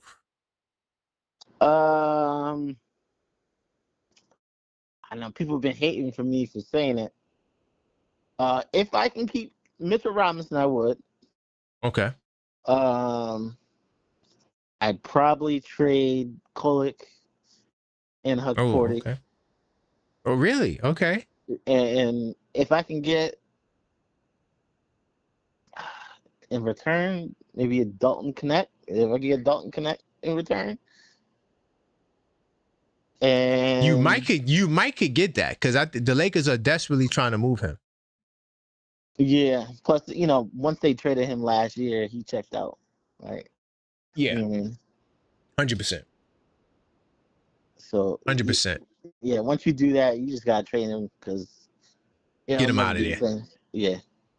Yeah, he'll never. And then remember, like LA, that like the same thing. Like I was talking with the other guy who called up Foxy, that them lights is really bright. So you add that element to the fact that he was traded and bought back and not really wanted, and you know it's a lot there. And so yeah, I think he'll definitely be moved, and that's it. I wouldn't be opposed to the trade because I think Dalton Connected is the best player in the trade. So if you're getting the best player in the trade, it's a win always for me. Yeah. That's just how I see it. And then I would add probably Ben Simmons. Oh Lord, oh God. And I respect it. You're the GM for the day, so I gotta live with it. yeah, I'll probably add Ben Simmons and let me see. If I had enough money, I probably, if I can get Najee to agree to come over, I'd probably sign him. You think so? Okay, cool. So what about Najee stood out more than Diawara or Pate or even Kevin McCullough Jr.? I'm still bringing Diawara over. I'm still bringing Pate over. But you saying Najee as the rookie minimum, right? As a signing, because not a two-way. Yeah, because I don't think Najee is gonna. Does he? He like left from overseas where he's doing pretty good. I thought he should have stayed another year, but and it's like I think he wants like a real contract. Like yeah, sick of being in the G League. But I don't think he's. To me personally, I get your logic because you're like, okay, ready. Yeah, he's not ready, but he has nowhere to go. So yeah, so basically, you know, yeah, don't damage his confidence, you know, by sending him to the G League. Yeah, I get what you're saying. Yeah, basically he would be third string center. Yeah. He basically would take over from where Ariel's projected to be. Yeah. So basically, he takes Ariel Hukport's spot. Okay. So now that you did that deal, right? Mm-hmm. What would your starting lineup be? I'm curious to see this. What is your starting lineup? I'm probably starting Hukporty. I'm sorry. I'm probably starting Connect as the fifth starter. Ooh, okay. I'm not playing him a whole bunch of minutes, but he'll be the fifth starter. Would you see him in like a Kevin Huerter role? Yeah, Dante role where he's literally like you're gonna be shooting it every time you're open. Copy. So you just maximizing your offense, which I'm not really opposed to, because I think especially now that Mike Brown's here, I'm praying and hoping that we have at least a top 5 offense, top 3 offense. Right? I mean, we were top 2 offense pre-All-Star break under Coach Tibbs, a guy who, was not known for his offensive prowess. And now we got a guy who's supposed to be an offensive coach, even though his basis was in defense. But, he somehow became an offensive coach. I'm hoping that we can sustain that. So your trade, and getting a guy who can also stretch the floor, hey, screw it. Maximize. I mean, that's what the Lakers did last year, and it got them to 50 wins magically somehow. I don't know how the hell the Lakers was as good as they was in the regular season, but I'm not opposed to it. Yeah, so basically you use him how they used him when they started him. So like you're just gonna come out here, you're gonna shoot. You probably paid 20, 25 minutes a game. You're not playing like all the rest of the starters. Right, of course. Because he's just there to spread the floor. That's it. Yeah. And maybe a couple years from now, maybe you'll grow into being a starter, but you're going to have to prove it. To be like a full-time, but you got to prove it. Right. A 30-minute starter, 34-minute starter, Yeah, you got to prove that. Mm-hmm. Honestly, I'm not mad. I know the chat probably going crazy right now, but I'm not mad at it. Because I'm thinking about it right now. It's like, what are we sacrificing? Right? Because if you start Mitchell Robinson, I mean, you're sacrificing offense and spacing and speed, right? And you just want to be a defensive team. Okay, cool. But if you start like a deuce or a guard who can stretch the floor and shoot, you may be I don't think you sacrifice as much defense with Deuce, because I feel like he's a decent defender, especially guarding on the ball. But you're going to be sacrificing rebounds, side. So like no matter what you do, it's a give or take. And I just need the fans, especially in the chat, to understand that whatever we decide to do, or Mike Brown decides to do, is going to be a sacrifice somewhere. And you may not be as good as in that one area, but it's really to benefit this main area that we can hopefully exploit the rest of the league. So, okay. So, all right. So let's say we don't. All right. So we don't do this trade, which I like that trade, by the way. That's one of the best trade ideas I heard, like smaller trade ideas I've heard. But so we don't do the trade. Right now is the basis of the roster. Maybe we fill out the roster with that power forward 6'10" guy from Brooklyn you were talking about, or we get somebody who I would like, a Chris Boucher from the Toronto Raptors. I would love to get him. I think he's a way better. I think he would be perfect. And he might wind up getting a lot of time as a 4 or something like that, even though he's not weight wise, he's not big, but he's 6'9". But so let's say, we may do a smaller move like that, right? So we could add the guy, that you want to sign. Who would be your starting lineup? If we just got. We didn't do a big trade. We did, if we didn't do a big trade, probably Deuce. Man, Fritz, man, salute, man. See, great minds think alike, man. Deuce is the guy, because honestly, what another topic a question I was asking everybody was, why do we need to change the starting lineup? But if I had to change the starting lineup, I think the guy who makes the most sense to me is Deuce, because I think yes, we lose rebounding without Hart, but he definitely feels a big need because you know that he's going to guard those opposing point guards and he'll pick them up 94 feet. Like, he's going to be a thorn in their side. So, you know, a lot of people are opposed to starting him, but yeah, I agree. What say you? Why would you want to start Deuce? Even though he really wasn't hitting his shots last year, maybe he'll do better as a starter just starting the game off. But like, he does bring, like, he takes the right shots. Like, he takes them when he's supposed to, and he's defending when he's supposed to. So like, you just hoping that it just converts. Yeah, and I think it will. He's playing the right way. It's just not falling. Right, and I think it will. And then another thing too, like, I don't want to make no excuses for nobody, but the brother was dealing with hamstrings and injuries in and out of the lineup. I know people don't want to hear about that. Oh, well, don't play if you. But those things come into effect, right? You know, and then also maybe he wasn't comfortable in the Emmanuel Quickley role that Tiz was trying to, you know, put him in. You know, maybe as a starter, it will benefit him more because now he's a secondary playmaker. He's not the primary playmaker, right? He can be off the ball more and actually not have to be the best player on the floor, right? I can be the fifth guy on the floor. And maybe I can thrive in that role. You know, sometimes we got to think outside the box. But I agree 100%. I think that's the best lineup because it's a give or take no matter what. No matter what you do, you're not going to have something that you would like. Whether it be rebounding. There's no perfect. You know? There's no perfect solution. Right. There's no perfect solution.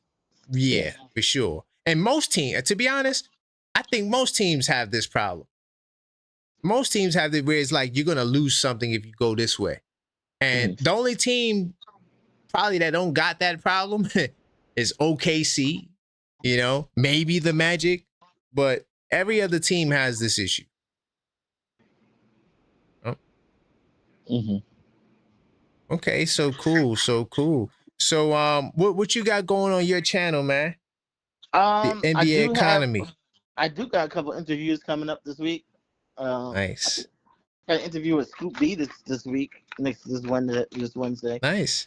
So we're definitely check that out. Yeah. So we'll see if the Ben Simmons decision is made by then, but if not, we're gonna probably be talking about that.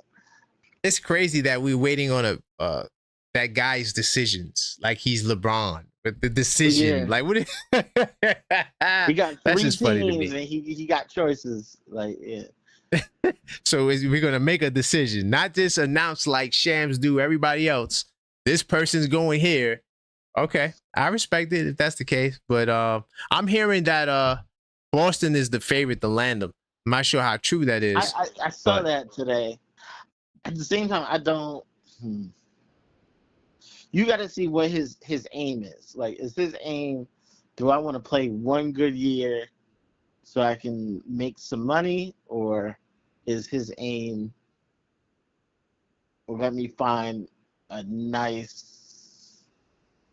spot to land. If he's just looking to, hey, I'm just gonna do 1 year and I'm gonna make some money, maybe Boston's the spot. Yeah, because they ain't got. He can do whatever he wants. Like he gonna start. Gonna start. Ain't nobody guaranteed gonna be in front of him. He can do whatever he wants. He can call plays for himself. Like, yo, he might. Nah, I don't see this happening. But he might look like a Philadelphia shell of where he was that year, that last year. Before the playoff debacle. As an NBA player, NBA players they're like delusional. Like they always think they very. So you have to think that way. It's like, hey, he might be thinking, hey, I'm gonna come back on the Celtics, and then I'm gonna get paid. You know what I mean? Yeah. And we know that that's not happening, especially because Boston definitely ain't spending no money. So, But yeah, I mean, yeah, I think that I don't think New York is right for him. Yeah. I just think that these I think fans New is York, if he wanted a spot where he's like, let me find a nice spot for the next few years, New York is a good spot for him. Like, it's a good spot. but that media pressure, Being man. behind Brunson, and then you could kind of fill in on these other spots, and you'll be in the playoffs.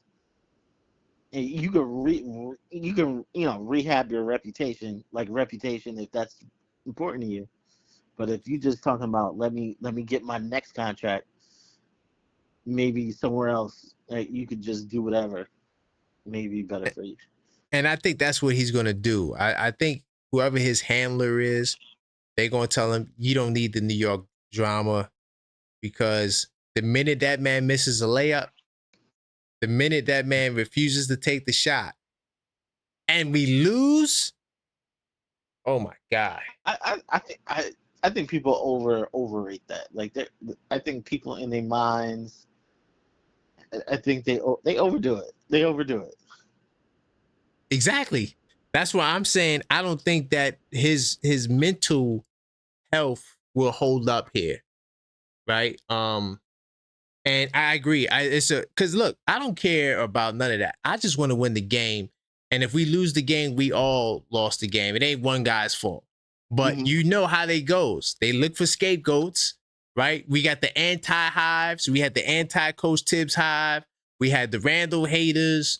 I mean, you already know how New York is. So you're going to have people that's going to love you, or at least, like, give you the benefit of doubt. But then you're going to have that crowd that's going to be so vicious in this media. Just and looking at you, like, just diving in your numbers. Yeah. Looking for something. And then you at the game and they're talking to you and they're booing you. And that right there, I don't know. I just, that is just that part. Outside of that, like, if this was NBA 2K, go get him. Yeah. Perfect. I don't think he's soft. Like, there's people in the comments, like, no. I think if reputation is his thing, and he just wants to be one of the guys, he wants to contribute to NBA, Knicks is absolutely the spot. By the way, hold on real quickly, Coach. I see you in the chat. Coach, call up, man. You know the number, Coach. He said he don't agree with the media pressure is fake. Call up. We could talk about that. So here's the hit, Fritz. He said the media pressure is fake, right? So why do players talk about it? Oh no! Why do players acknowledge it? If you're a person who reads, like, Twitter and social media and stuff like that, and you combative, like, yeah, this is not the city. This is not the city for you. But I'm just saying, like, if the narrative of media pressure is fake, why do players acknowledge it? They do. So I can't say that the media pressure is fake when you got guys making burner accounts. It's overblown. Okay, if you want to say overblown, okay, but I still think, like, because KD he on there every other day going at it with people. Yeah. So like people are like, they'll, like, stupid stuff, like, they on here like, what you ate last night, or what you, like, how long you stayed in the gym, like, I ain't see you work out, like, yeah. And but Fritz, also remember that this New York narrative will get on ESPN, and now you got to deal with on Stephen A. talking about you. And now everyone is watching this, and now they bring it. So, because everything in New York is more magnetized. That's what I'm trying to say. Like, so, like, once a narrative catches on, it just becomes this national big deal, and it's something that I think will impact, Stephen A. Smith and these guys who are very influential. I think the pressure, it may be overblown. Right, because I think most guys can handle it, right? Yeah, but I do think there are certain guys that are a little sensitive. But go ahead. Yeah, just like how everybody talk about Cat's voice. You know what I mean? They on the Estes talking about Cat, hey girl. You know what I mean? New York just brings like a whole bunch of attention just for no reason. But I think Cat is built for it though. Yeah, but he knows it. He knows it's. See, that guy right there, I think he's built for it. Yeah. But Ben, based off what we seen, you know, because it's not like we can't act like we didn't see what we saw with Ben. Like, and now I'm just adding sauce to it. Pressure. Okay. I really don't think that was public pressure. I think he had beef with Brooklyn because Brooklyn, he was saying he was injured, and Brooklyn was acting like he was trying to duck working. Well, I don't even care. I'm gonna keep it real. I love Brooklyn. I'm from Brooklyn. Salute to Kings County all day, every day. Nobody cares about the Brooklyn Nets. I'm talking about what happened in Philly in the playoffs and the backlash he was getting from there, which they had to get him out of there. And that whole time he missed away from the floor in Philadelphia, right? And Philly got their own little, you know, media fan thing happening there. I'm not saying it's on the size of New York, but now you put that in New York, man. Ben Simmons is going to have to really ball out, because if he's not balling, bro, they gonna kill him, man. I'm just tired. They're gonna kill him. It was a bad time. I think he had some PTSD, and he ain't know how to handle it. Like, exactly. And I don't think he understood it. Like, I don't think people with PTSD know what's going on with them when it's first happening. Right. And that's all I'm saying. And remember, he's not an American kid either, right? He's from Australia, so. You know, it's a little different. I'm not saying that they don't got stuff in Australia they got to deal with, but I'm just saying that, you know, we could talk about Towns, but Towns don't really give a damn about none of that. And you see the way he claps back, and I think he'd be kind of insulated. That too. Brunson would be leading the charge. Cat would be leading the charge. He ain't got nothing to worry about. Well, yeah, I don't know, man. As long as you want to be one of the guys, you ain't got nothing to worry about. Because remember, you got to walk around this city too, man. And it's like, it just can, like, once a narrative catches on, it just becomes this thing that you can't shake. And if you're not built for it the way a Brunson is, you know, Brunson don't care, and he reads everything, right?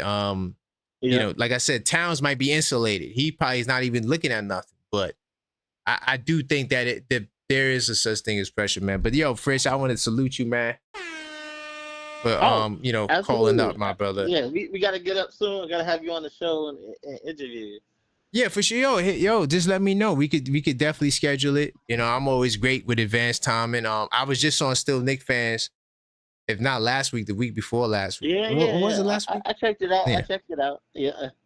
Yeah, so I'm always down to work, man. You know, whenever you're ready to have me. I like that, you know, you're dealing with the economics of basketball, something I'm interested in too.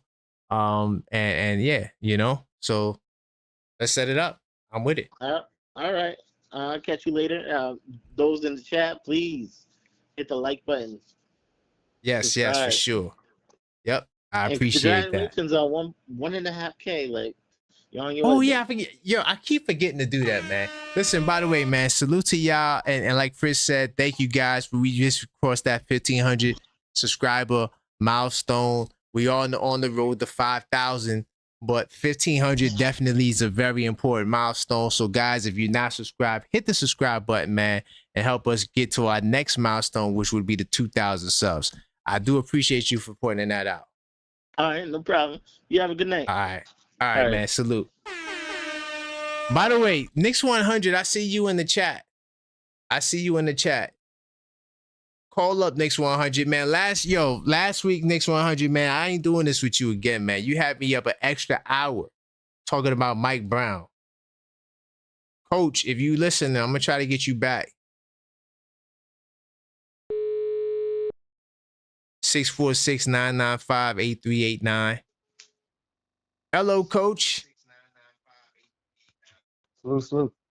How's it going, brother? I know you was giving me some slight pushback, man, but first off, salute to you, man.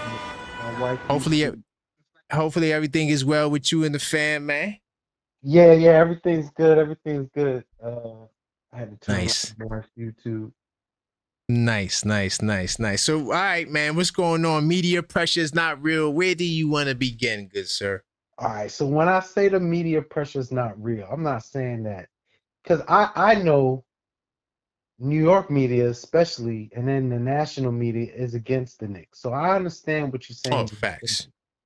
What I'm saying is that will only affect you if you let it. Because before Cat stepped foot in New York, everybody hated him. He's soft. He can't handle it. He's gonna crumble to the pressure. We didn't see Right. none of it. As long as Right. you do your job and stay under the umbrella, you good. And Right. when I say under the umbrella, I mean your other teammates, the coach, everybody else. Mm-hmm. He won't have that pressure here because he's not Ben Simmons from Philadelphia. I know people will want to say that, but he's not that player no more. He's not a starter. He's not coming here to start. He's not an all-star anymore. He's a player trying to redeem himself so that he doesn't fall out of the league. And the Right. Knicks will give him that opportunity to redeem himself. Playing for the Knicks, he has the opportunity to either be a starter or the 15th man with no pressure. Because I don't really need him to start. We already have our 5 starters. We have our bench. We have 5 young players that we want to work into to being rotation players.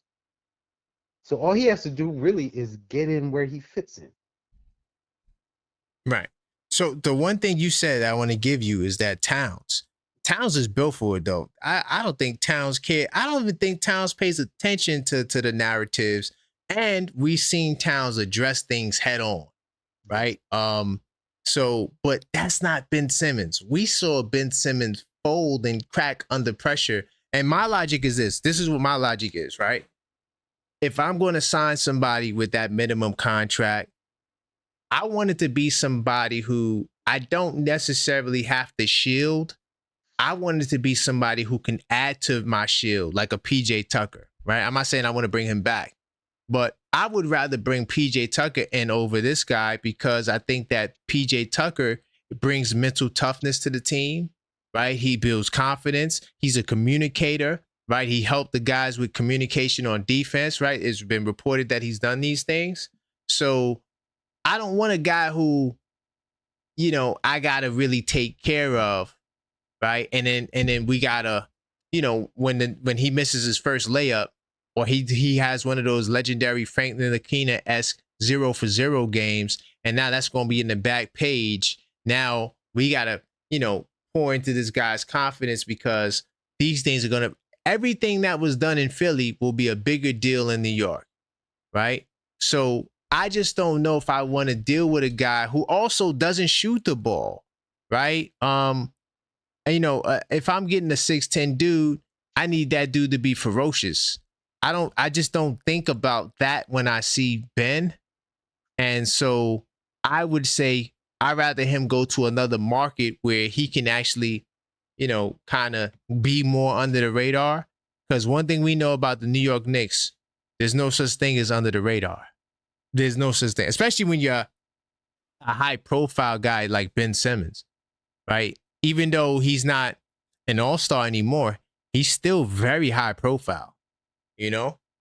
And so I just don't want to see the brother in that predicament, man. Because let's keep it real, coach.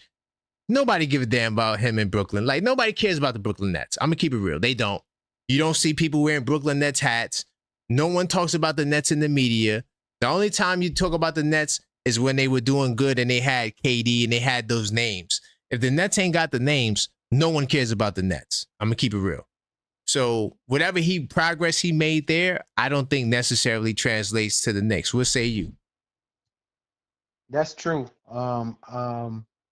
So Brooklyn, his stint in Brooklyn, to me was a wash because Yeah, they straight suck. wash.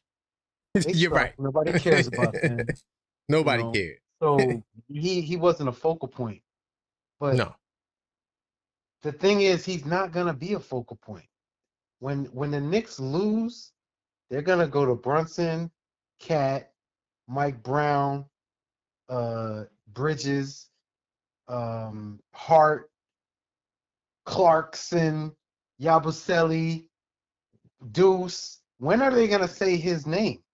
Like, I'm not looking for this dude. He might get a lot of DMPs to start the season. I really don't know. Like, he's coming here to be a role player. All I need him to do is fill a role. The thing that I think is great for him, when you look at Knicks, you could put Yeah. 4 players on the floor and just throw him in, and it'll work. So he has the opportunity to come in here, show what you could do, but we're not leaning on you. When it gets to the playoffs, I need you for a certain series. I'm probably not going to play against Atlanta because I don't want you to get that mindset. But if I need you against Cleveland, I'm going to put you in against Cleveland in them small-ass guards just so we can win.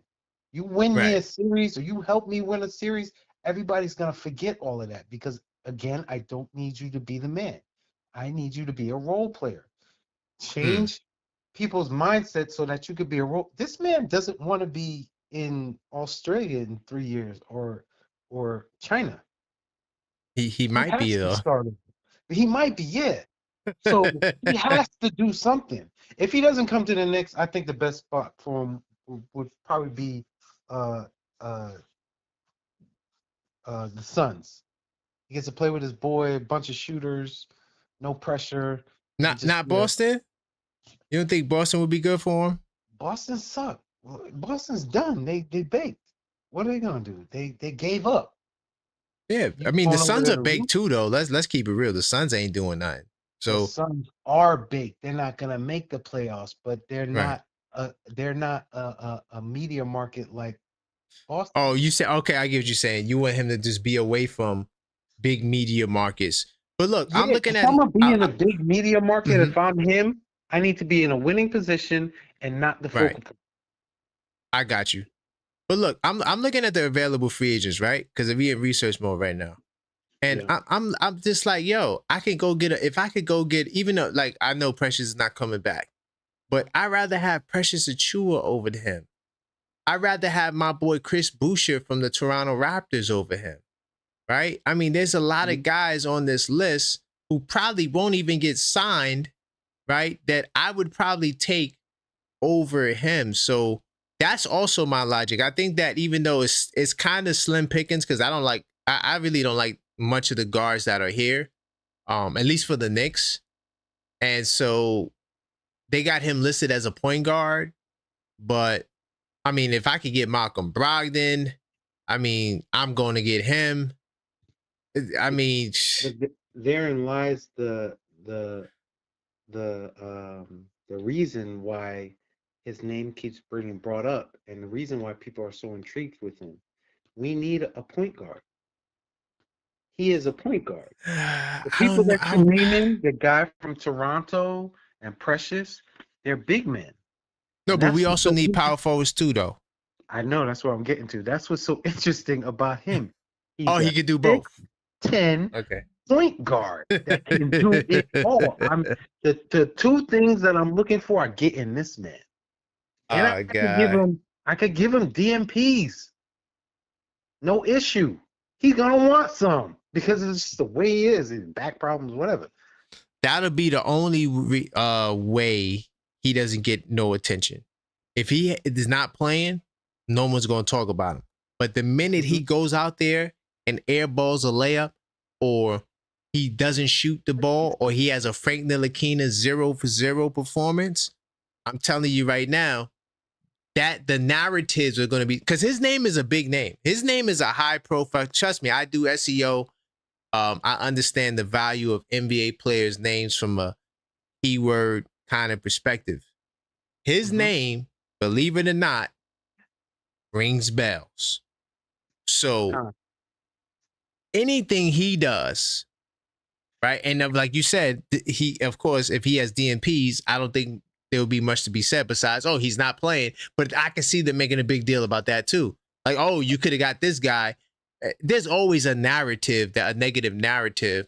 What I just don't want is passing up on one of these guys like I said, Chris Boucher is a guy I like. I don't understand why this kid right here doesn't have any offers. I mean, I don't know if he doesn't have any offers, but clearly he probably wanted the exception money.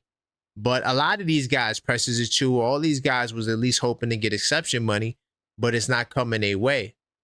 And maybe they're just delaying it to see what happens. But this kid right here, to me, I think would be perfect with us. Yeah, but the problem with this kid that you're talking about is they just drafted him. No, Boucher's 32 years old. Yeah, I mean, we just drafted Mohammed. I'm talking about this kid right here, Chris Boucher, the kid from Toronto. They're the same player. Like, why would I? No, they're not. Him? How are they not? They're both 6'9", small. Can I explain forward, how? Power forward. Yeah, go ahead. The big difference is that this brother averaged 10 points, right? Mm-hmm. In the actual NBA, on the NBA team, he shot 36% from three, right? Mm-hmm. On 4 attempts, and he shot 49% from the field and 63% from 2-point range. How many? Diarra is a rookie. He's never performed in an NBA level. This is what this guy did in the NBA, not overseas. Okay, he's a veteran in the league. So his experience, I feel, would be very valuable to us at 6'9", who could stretch the floor and do a lot of the things we need. He might mess around and be in the rotation, right? Yeah, I'm not saying over Yabusele, but I'm just saying, like, injuries happen. You know, if you can get this kid, get him. Go ahead. Go ahead. How many minutes did he play? Oh, he played 17 minutes. He had 10 points in 17 minutes. Okay. So when I was younger, I used to be in plays and stuff like that. So you get a script, you get a play, you have a role. What would his role be here? Because the 17 minutes he was getting in Toronto is not available here at his position. I would give him the Precious Achiuwa role. You just got Yabusele. I know. I mean, well, no, remember, Precious Achiuwa wasn't playing. So, but yeah. So now you have to fit Yabusele into that Precious Achiuwa role. Well, remember, it's just like Ben Simmons. Once you sign for that minimum, you're a bench warmer. Period. Like, there's no guarantees. There's no promise of nothing. And that's my whole point of that guy you're talking about. No, I got you. What I want to bring him over here when I already got to fit Yabusele in the rotation, or I have this kid who I could just give DMP, send him to the G League, and then when I want to place him in those minutes, I could place him in those minutes. But you saying Diarra, right? You saying Diarra, right? Yeah. Give him a 2-way. Perfect. Huh? 2-way. 2-way contract. But so, all right, I give him a 2-way, and where am I getting the minutes to play this guy? Like, what I brought him here? No, he's gonna be in the G League. Oh, also, remember, I'm talking about the guy you talking about. Oh, Chris Boucher. Yeah. Nah, he's just all right. So look, I'm gonna tell you like this. You're right. You're 100% right. I'm in the dream world. I'm playing NBA 2K. Everything you're saying is the reason why we won't get him. Because I watched Toronto. I watched a lot of Toronto games, and he played 50 games, but he sat out. And I could show you. He sat out a lot of games because Toronto, for whatever reason, he fell out of favor with the Raptors. I don't know what it was, but look, he did not play the last 20 games. He didn't play the last 20 games. Not because he wasn't hurt. Not because he was hurt. He didn't play. He didn't dress. Because something happened in Toronto. Now I know they had a lot of injuries and guys came back, but I think it was deeper than that. I think this play also was to diminish his value because he was playing very well, right? Yes, very well. So now to add to what you're saying and why your logic is correct here, he's going to want to go to a team where he can play because for whatever reason, he didn't play the last 20 games. At 32, too. He's not going to want 32. So, yeah, he's not going to want to sit on the bench. It's a shame that this league is just a young man's league. right? It's a young man. Look at all of the free agents. They all upper 20s, 30s, and holding on for dear life because this is a young man's league. Second round picks are highly valued today. I remember when a second round pick didn't even make the team most of the time. Now you got second round picks getting guaranteed contract. Yeah. Because of that second apron, it changed the game. Second apron, yeah, that too. Yeah, that's a whole nother monster. But was it you who brought up somebody brought up the Magic was going to be a second apron next year, and no, I think that was probably Yuri. Yeah, it probably was Yuri. Or if it wasn't Yuri, salute to whoever did that.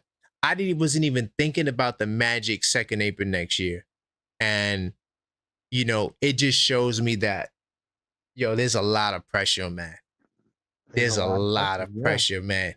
Oh my God, because the second you look at apron, not only it changes your timeline, your championship window. It's gonna like open and close your window because they're a young team, and their money is already way up there. Funny. Before they get to before I get to the championship level, I'm already in trouble. But Coach, we can't even talk about championship because they haven't even got out of the first round.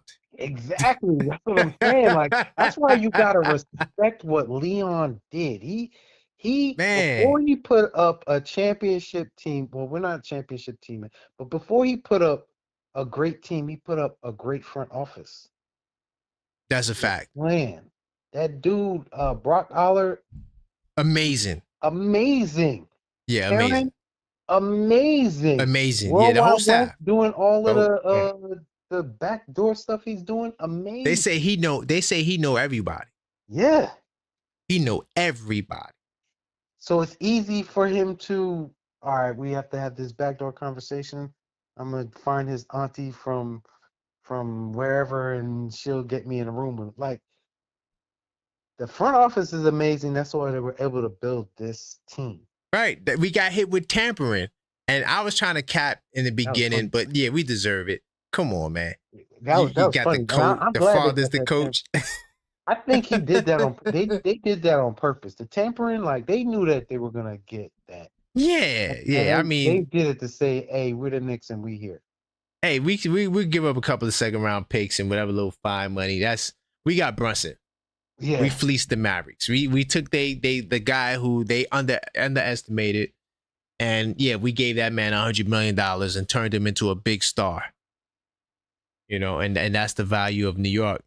But I got Orlando on the screen right now, and it's like, they can dump salary. I mean, that's the way out of the second apron. But when you dump salary, you lose young talented players that you cultivated, you signed. So what does Orlando do if they get bumped in the first round again, which could very well happen because the Magic, they are not the most durable team. So, listen, I'm going to tell you right. I'm going to tell you like this. I'm going to keep it real. The Knicks, the Magic, and the Cavaliers, one of those teams will be dismantled next season. And the team that's going to be dismantled is the team that loses either in the second round or the first round. Definitely first round. If you get bumped in the first round, forget about it. But even the second round, I think with those teams, it's like, how are we justifying second apron for a second round team? Even the defending champions couldn't do it. That was crazy to see Orlando break it down after just one. Yeah, they're gonna have to. At least one guy has to go. Because look, you got Suggs $32 million, Bane $39 million, Paolo $41 million, Franz $41 million. One of those four guys out of there, 100% guaranteed. Who is it gonna be? Who would you choose? I think they would. They're gonna analyze performance. If Bane balls out, Suggs is out of there, 100%, 1,000%. If Bane struggles, it's going to be hard to justify keeping him. But I think there would be a more willingness to get rid of Bane because of his contract is massive, bro. You're talking about $36 million, $39 million, 42, 44. I think they would probably look to get off of him, and he's 28 years old. So I think it would be probably between those two. Or it could even be Franz Apollo. Maybe, hey, the big forward lineup is not working. We need to come off of Franz. You know, it could be that too. I'm not saying it will be. Because I think they also got to sign his brother. His brother also needs to be. Look, this is the Magic second apron space. They still got to find his brother, right? Mo Wagner, $9 million cap hit. So it could easily be Franz too. Take the brother too. We're going to give you Franz and Mo. We try to get out of this apron scenario. So yeah, I mean that's just where they are. You know what's crazy about that? So you look at Black. Black needs to get paid soon.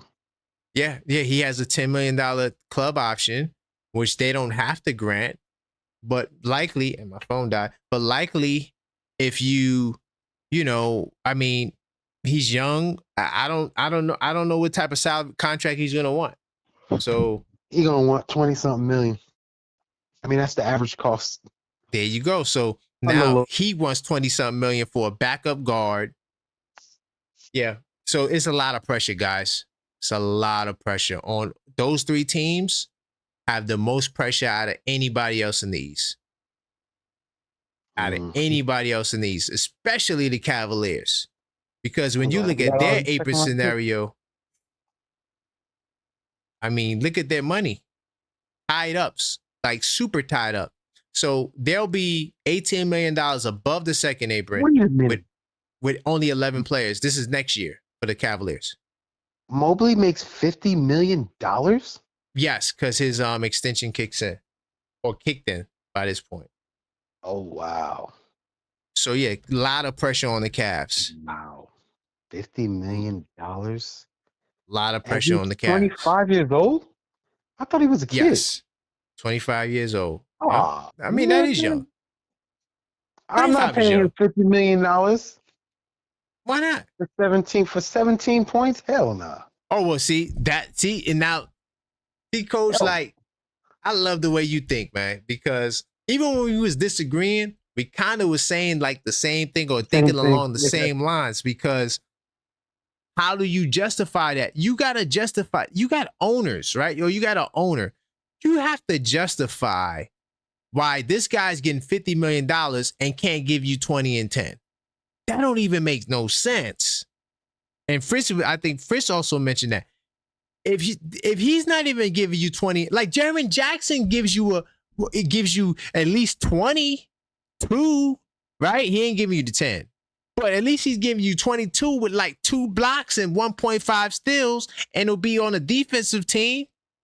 You know what I'm saying? Like, I mean, of course, yeah, Mobley was defensive of the year. I can't front on Mobley. He was but I don't think that warrants the $50 million. That's I crazy. don't know.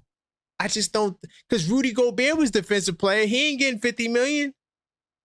Yeah, if you got like or like I understand his impact, but $50 million.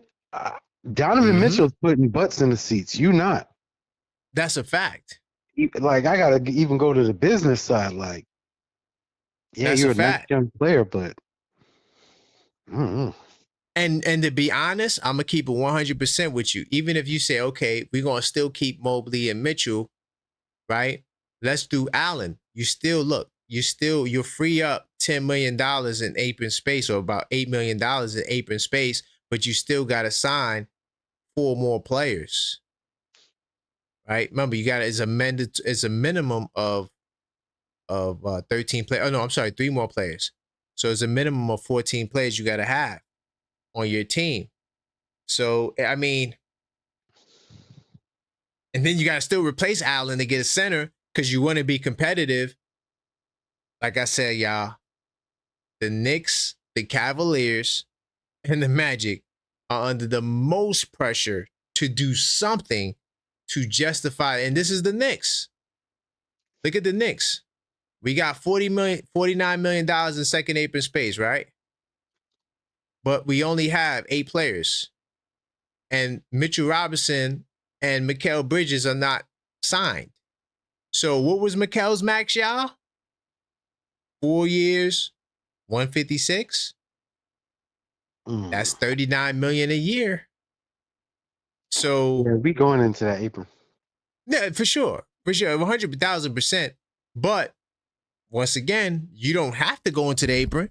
You could do what Boston did. You could just dump salary. So you can trade Bridges, or, I mean, at this rate, he's not signed. I doubt this happens, but you can dump salary. You could OG. There's ways to get under the apron. But what I'm saying is, the bottom line is, you lose, your team is getting dismantled. I just can't see them continuing. Now, the Magic might say, oh yeah, we'll just move this one piece to just try to at least stay in the first apron, right? I think Cleveland dismantles their team, or they move significant salary, which we know the three, Garland's getting 42 and the other two are getting 50. So, at least one of those guys would have to go. Hey, let me ask you a question about Cleveland. I'm not a Cleveland fan, but do you bring Brown home? Yeah, why not? Because what would happen is he would get bought out, and then you would just sign him for the minimum, right? So he'll get his 53 from the Lakers, and then you just give him the minimum. So you basically would just be adding LeBron to your team for nothing, right? Which kind of seems like a 2K cheat code. But you think the Lakers just let him go? If he wants to. And it would be probably in the middle of the year, right? I don't think that, or like after the trade. They could do it now too. Technically. But I think that they would try to get the most they could out of Bron to try to convince him to stay. But if he asks for it, and this is why it's crucial, like, this is why I say Brunson holds no weight, because it's like, in this league as a star, you ask for what you want. So I want this, and then the team does it. Brunson is the only one that don't do that, at least as for what we know, what we can see, right? And I love Brunson, but, tell me the other superstar. I want you to show me the other superstar. I'm going to show you this, right? The superstar in the league, right? I want you to tell me which one is the third highest paid player on their team. Superstars. Give me the superstar, the Jokic, the SGAs, right? SGA is only the third highest this year because his new contract ain't kicking yet. But when I'm talking about his total salary. Jalen Brunson makes the third most money. And honestly, it might be the fourth after Mikal if they give Mikal the bag. So, as a star in this league, you dictate what you want. So if LeBron says he wants to go, they're going to buy him out or trade him. Right? Same thing with Giannis. This Giannis trade we're waiting for is all on Giannis. But Coach, so I know you want to bring Ben Simmons, right? If that's your one move that you want to make, is that like, because I had the question, if you was Leon Rose for a day, what would be your next move? Is that your first move? Would that to be to sign that 6'10" dude? No. Well, if so, the problem with that is I also want to wait to see what happens with Greek Freak. Exactly. After that, if he, he's not going to go nowhere, he's going to stay where he's at. All right, bet. I'm going to sign the 6'10" guy. Okay, sign 6'10" guy. Me personally, I want McCullough. So okay. I would trade Kolek to Utah for some picks so I could also sign McCullough. Wow. Okay, because you're familiar with the Kevin McCullough quagmire, as I put it. Yeah. Where it's like, you would be making a choice between Ben Simmons or McCullough based on the way our money is now. But if you make a trade and free up salary so you could get more on this 3.7, so that way you'll be able to sign him and that 6'10" guy. Okay. Yeah. So a lot of people, I'm not mad at it. a lot of people when they think of Kolek, I don't want to lose Kolek for some second round picks, but you know, I have full faith in Walt Perrin. So I'm gonna take those second round picks, give it to him, and know that he's gonna get me a player down the line. So I Kolek can go. Like Wow.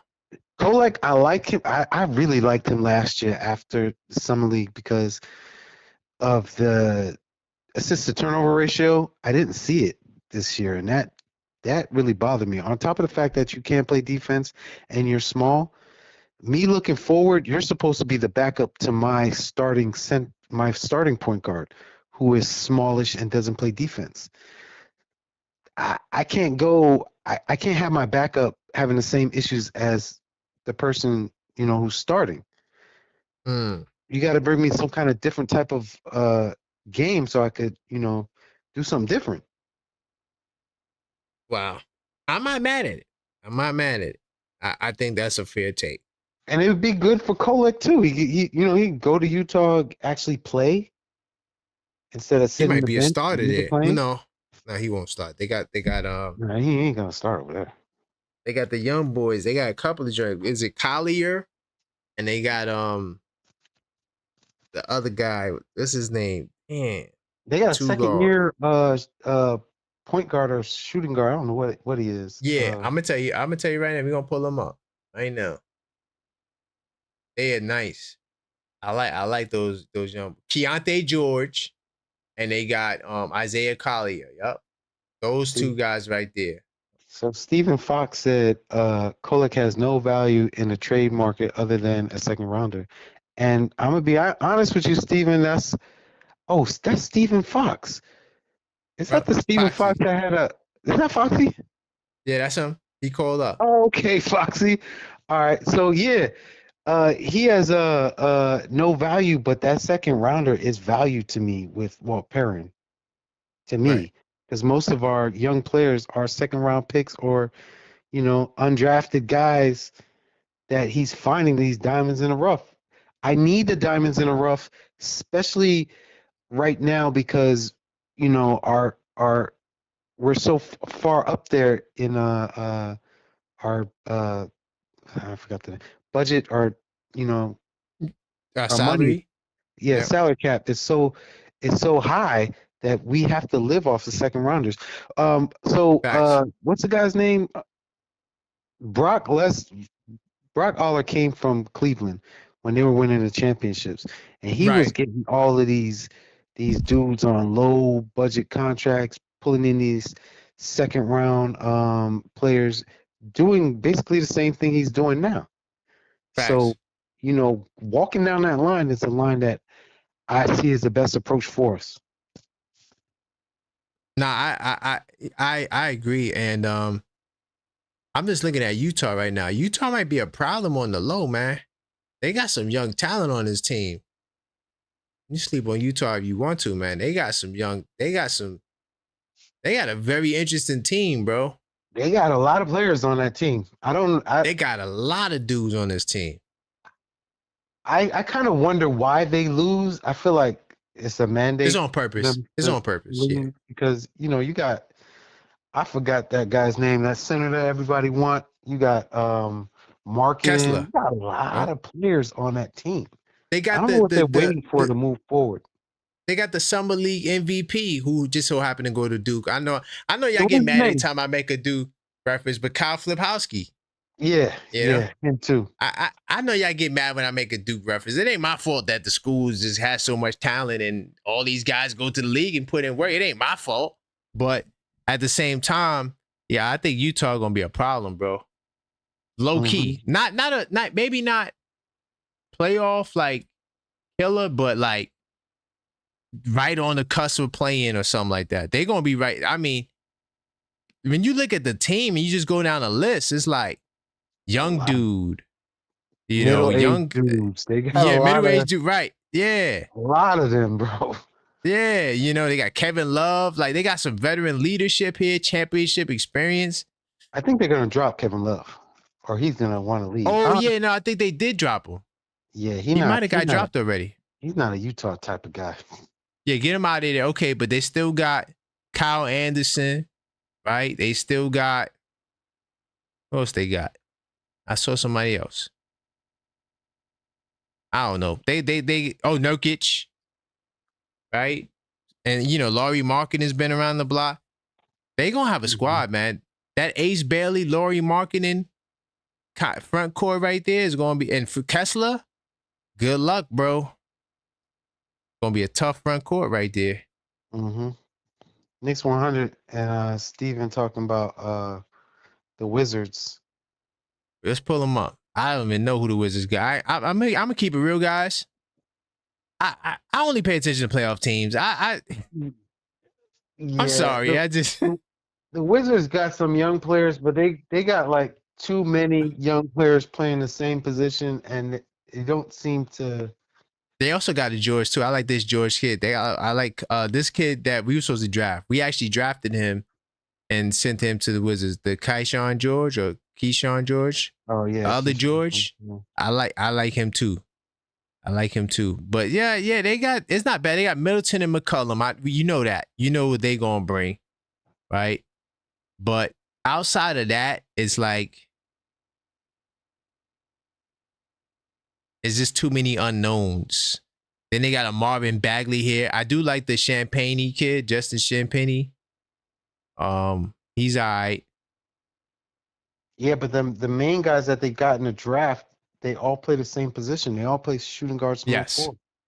Which is another problem. And they just picked up Cam Whitmore. Like, why you have this kid Bale, whatever his name why we is? couldn't get Cam Whitmore? Because we're gonna play him. What is he? He's a small forward?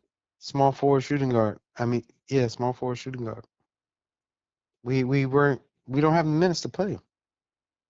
Ain't he like 6'8" or something like that? 6'7", 6'8", yeah. And on top of that, he's gonna have to get paid soon. We don't want him. Okay. Yeah, that's a trap. We can't. Yeah, that's. It's a trap. Yeah, I get it. Just take the pennies that we're gonna give him because that's all we got. Nah, that makes sense. That makes sense. But yeah, I mean, I ain't gonna lie, guys. I think the Wizards might be definitely like one of the lower seeds, but they got young talent for a while. They got a lot of young talent. It's just that they don't have a focus. Like, all right, we're gonna build a team around these two young guys. They're not doing it. They're just picking. I just feel like the Jazz got like a 5. Like they got like a front court. You like, oh snap, like Bailey, Markin, and the backcourt is like, I don't really get that same vibe, But hey, you never know. It could be different, but but I just get a different vibe from Utah. I'm gonna keep it real. Hey Steven, I don't think that pick is gonna convey that Wizards pick. We ain't getting that, man. They're gonna lose. They're taking. Knicks 100 said he expect the Wizards to make the play-in. I mean, okay. I mean, look, it's possible. I'm gonna show you why it's possible. Wait, hold on. Where was he at? Okay, let me back out of this Mitchell Robinson stuff, right? All right, let's go to standings. So look, when you look at the teams, right? Charlotte Hornets, are they better than the Wizards? Maybe. Hey, they're both losers. I don't know. Brooklyn Nets, are they better than the Wizards? They losers too. Okay. We're talking about the top 10 picks in the draft. That's what we're talking about. Right. They all coming out the East. Exactly. So those two teams for sure we know, well, possibly won't be better than the Wizards. Nah, Wizards not gonna make the plan, bro. Because I don't think Chicago falling off like that. They might, but I don't know. Maybe Chicago might fall off. Maybe all right. Maybe I could see Chicago falling off. What do you think about Chicago? Who they got? No. See, I ain't gonna lie. Playoff teams. I don't know how many losers there are, but the playoff teams. Just to be informed, they got Trey Jones returned, Isaac Okoro. That's it. Isaac Okoro was the move. They still ain't signed Giddy yet.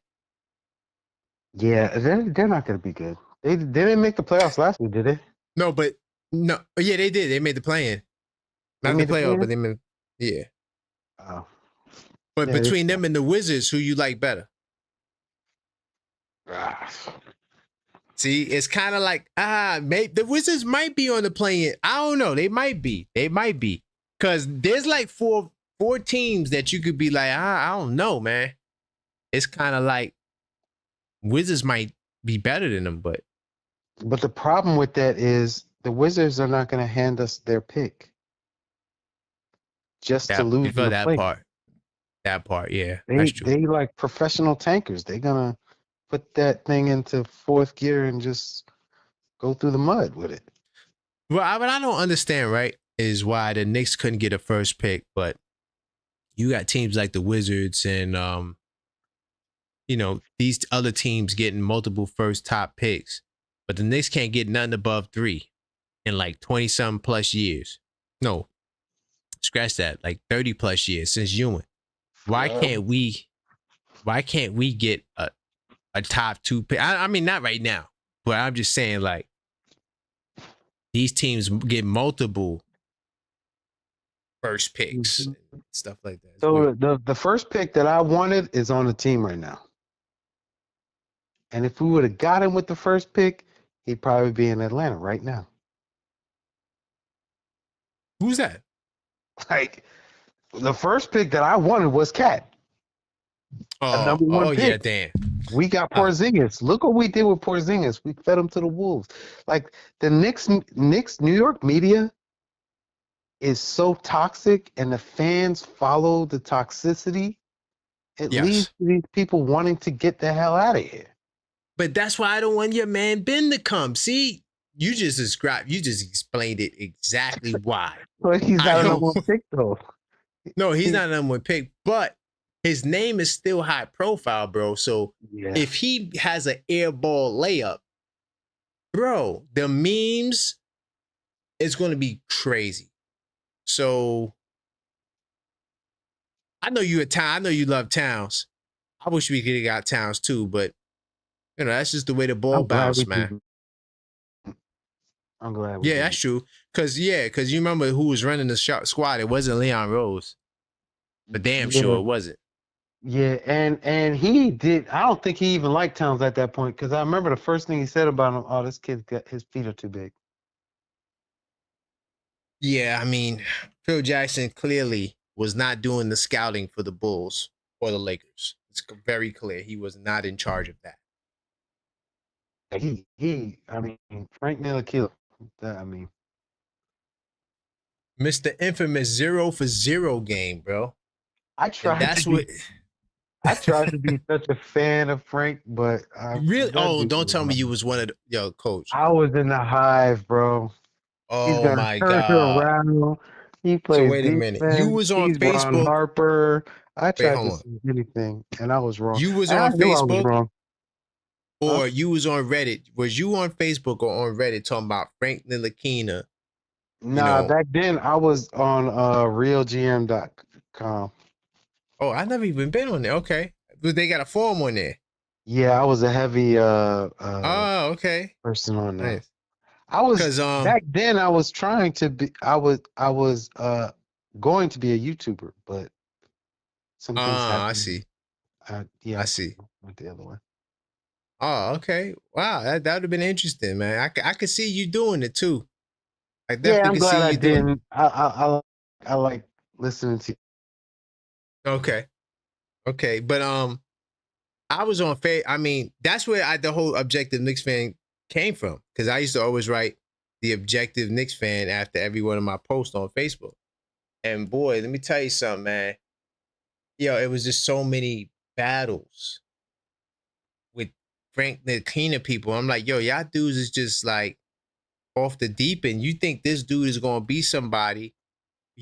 Just ignoring the fact that we could have had DSJ, we could have had Donovan. I mean, it's just, bro, we were so delusional.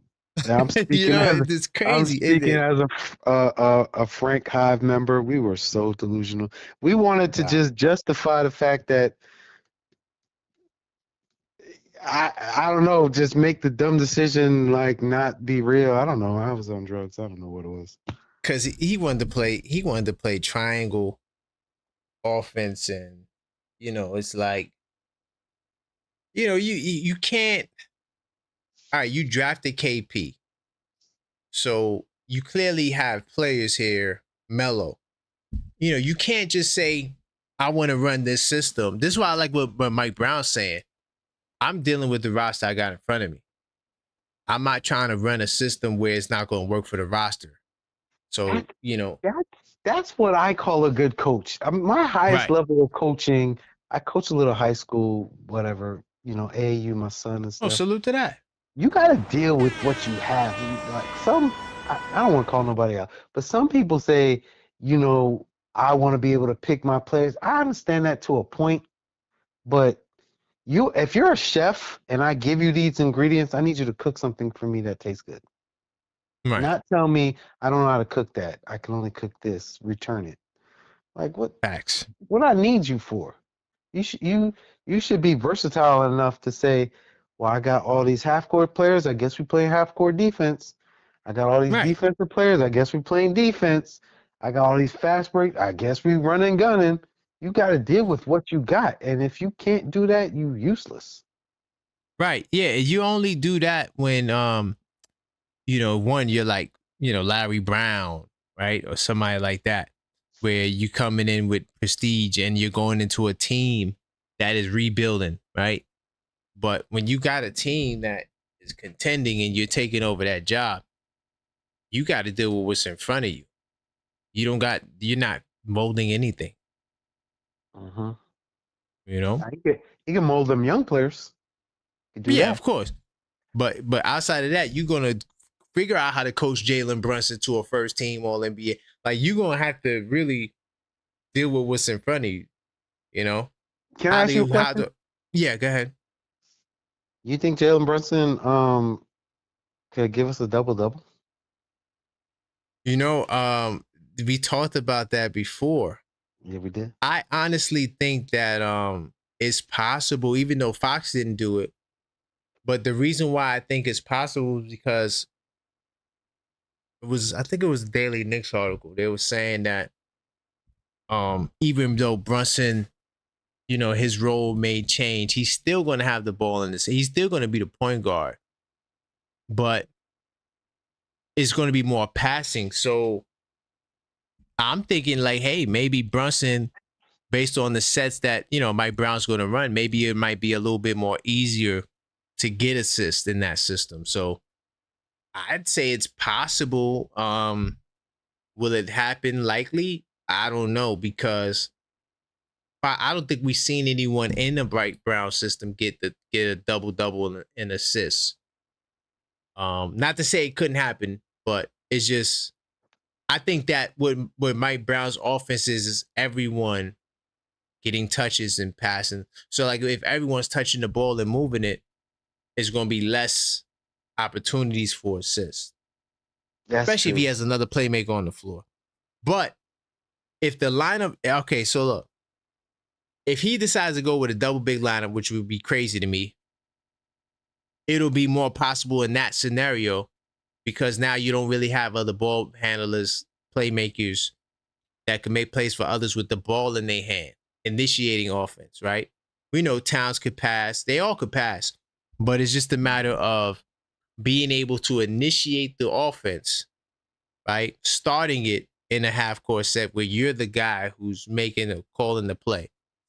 And so if he's the only one doing that and you got Mitch out there and he's going to run pick and roll with Mitch and run pick and roll with Towns, then maybe.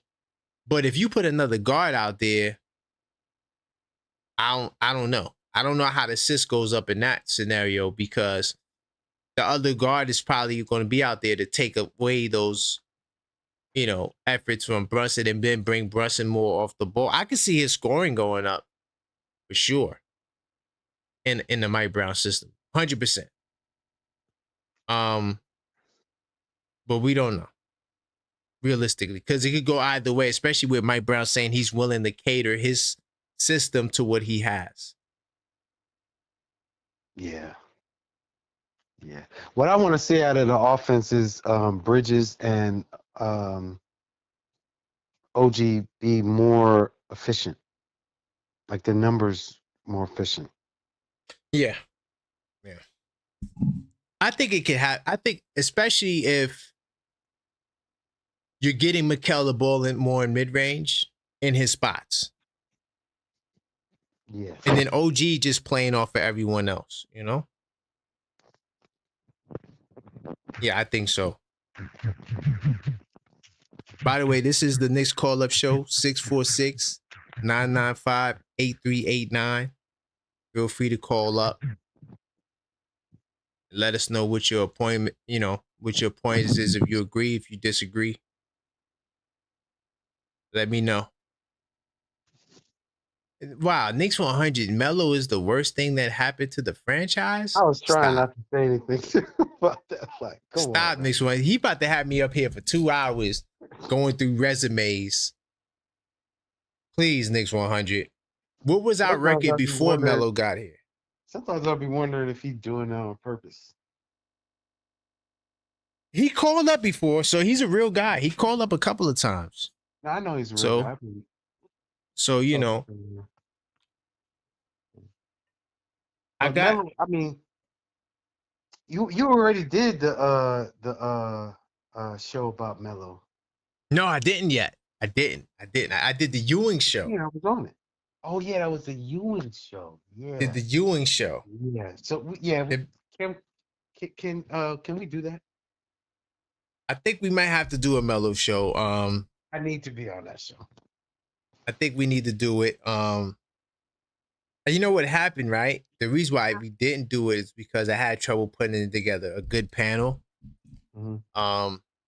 Like how I did with Ron, and then even Big Dog Talk Sports. He was a Knicks fan at that time, so yeah, we got to if we get a good panel, and we could do it. I have no issues with it. I think that we'll get some good out of it because I changed my stance on the Patrick Ewing stuff on that Patrick Ewing show, and so I'm the objective fan. I go with where the evidence takes me. Mm-hmm. Not think the evidence with Melo will show you that I wasn't on Melo, man. You had Phil Jackson here. He had It's a so fact. many different coaches. You brought in coaches that don't align with his type of offense. When Right, he brought tried to Mike run D'Antoni here, he tried to run a triangle. Like, what are we doing, bro? and he's thinking that everybody is just gonna all right, I'm gonna turn into Michael Jordan and we're just gonna find a fake Scottie Pippen and make it work. No. And look, remember, you coached Kobe. You coached Jordan. You were not the coach of Melo. So you trying to institute a system and you're not even there. Where they do that at? But, matter of fact, I don't even care. All right. I don't even want to look at his accolades. I'd rather, I'd rather just go to the Knicks. And then we're going to see, and this is how Knicks 100 going to make me do an hour more long show because I did this last week. If y'all didn't see it, last week, me and Knicks 100 did the same thing about Mike Brown because he wanted to try to dismiss what Mike Brown's value was as a coach by saying, what did he do in his last year at Cleveland? And then I had to go in there and break that down. So, but look, real quickly, I'm not going to spend much time on this. But when you look at the team before Melo got there, right? Before he got there, right? They won 54 wins. He got there, I think, in 2012. This was I think he got there at the halfway point because they did the trade mid-season, right? And this is what Melo was able to do. 2015, this was the Phil Jackson era. Okay? But before Melo came to the Knicks, look at what the Knicks were doing. Like, it's very simple, right? 42 wins, decent year. 29 wins, 32 wins, 23 wins, 33, 23, 33, 39. So if you're going to say Melo is the worst thing, how could Melo be the worst thing when you hadn't even had a 40-win season, like a multiple 40-win season since going back to when Ewing was there? Like how do you, Coach, maybe you could, I don't know. Maybe you can answer that better. I don't know how Melo's going to be the worst thing when you had way worse, performances before Melo got there. Yeah. And you know, I'm gonna put it on the entire front office because front office after front office was terrible. Wait, Coach, you breaking up. You breaking up a little bit. I'm not sure if you moved, but you were breaking up. Let's see if I can hear you better now. You hear me? Yeah, go ahead. Can you hear me? Yeah, I can hear you. You hear me? Yeah. Yeah. So the front office that he was working with was trash. Even that guy who brought him over here, Donnie Walsh, people want to give him so much credit and say he didn't want to make the trade and blah, blah, blah. There was nothing wrong with that trade. Everything that happened after that trade is what was wrong with that trade. Right. Like I agree. You had Chauncey Billups and you used that rule, I forgot what it was called, on an expiring contract, knowing you just signed Amari and he had no insurance. Oh, yeah. You could have used that expiring contract and the first round picks you had left and went and got CP3, which is the type of player that Melo needed.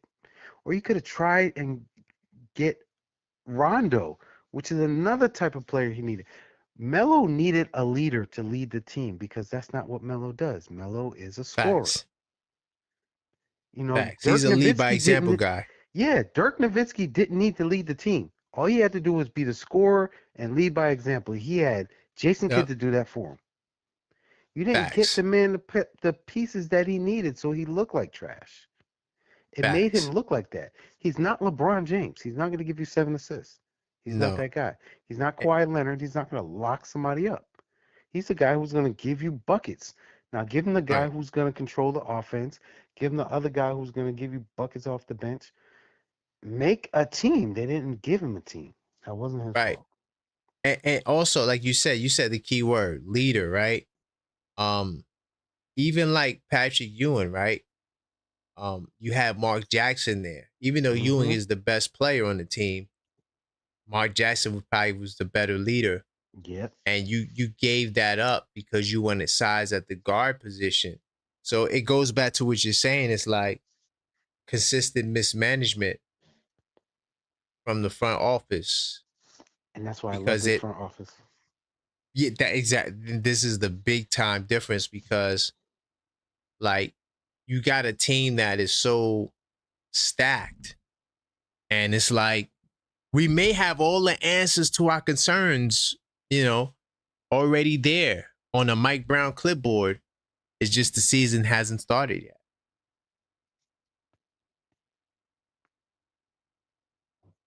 But I'm waiting for Knicks 100. Hopefully nobody timed him out, but he needs to explain how Melo is the worst thing. He can't just leave me on a cliffhanger there. Somebody timed him out? I don't think so. I hope not. Look at this screen. Hotline Bling is on the point too. We always suck. Melo just made it look. Whoa, wait, what? Oh, I think he's agreeing with Knicks 100. No. But you're missing the point. Hotline Bling. The worst thing that happened was Phil Jackson, not Melo. Because Melo was fine before Phil Jackson got here. Yeah. Phil came in and Derek Fisher. What happened to Derek Fisher? Where is he at? He's still messing with. All right, let me not go there. Like we got to really think about what we're saying. What about Jeff Hornacek? Where is Jeff Hornacek at? Now he's Kurt saying he's Rambis. agreeing with us. He's saying he's agreeing. I think he was saying that the team that they built was trash. Melo made that team look as good as he could. Oh, I got it now. Okay, it's late, man. It's late. I woke up early today.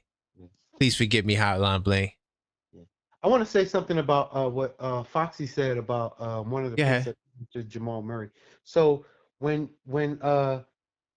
you make a trade, the pick is going to turn into what it turns into. But Right. the only thing you could do is control what you do. Facts. So we made those picks, and they allowed the team to go to trash, so the picks turned into something.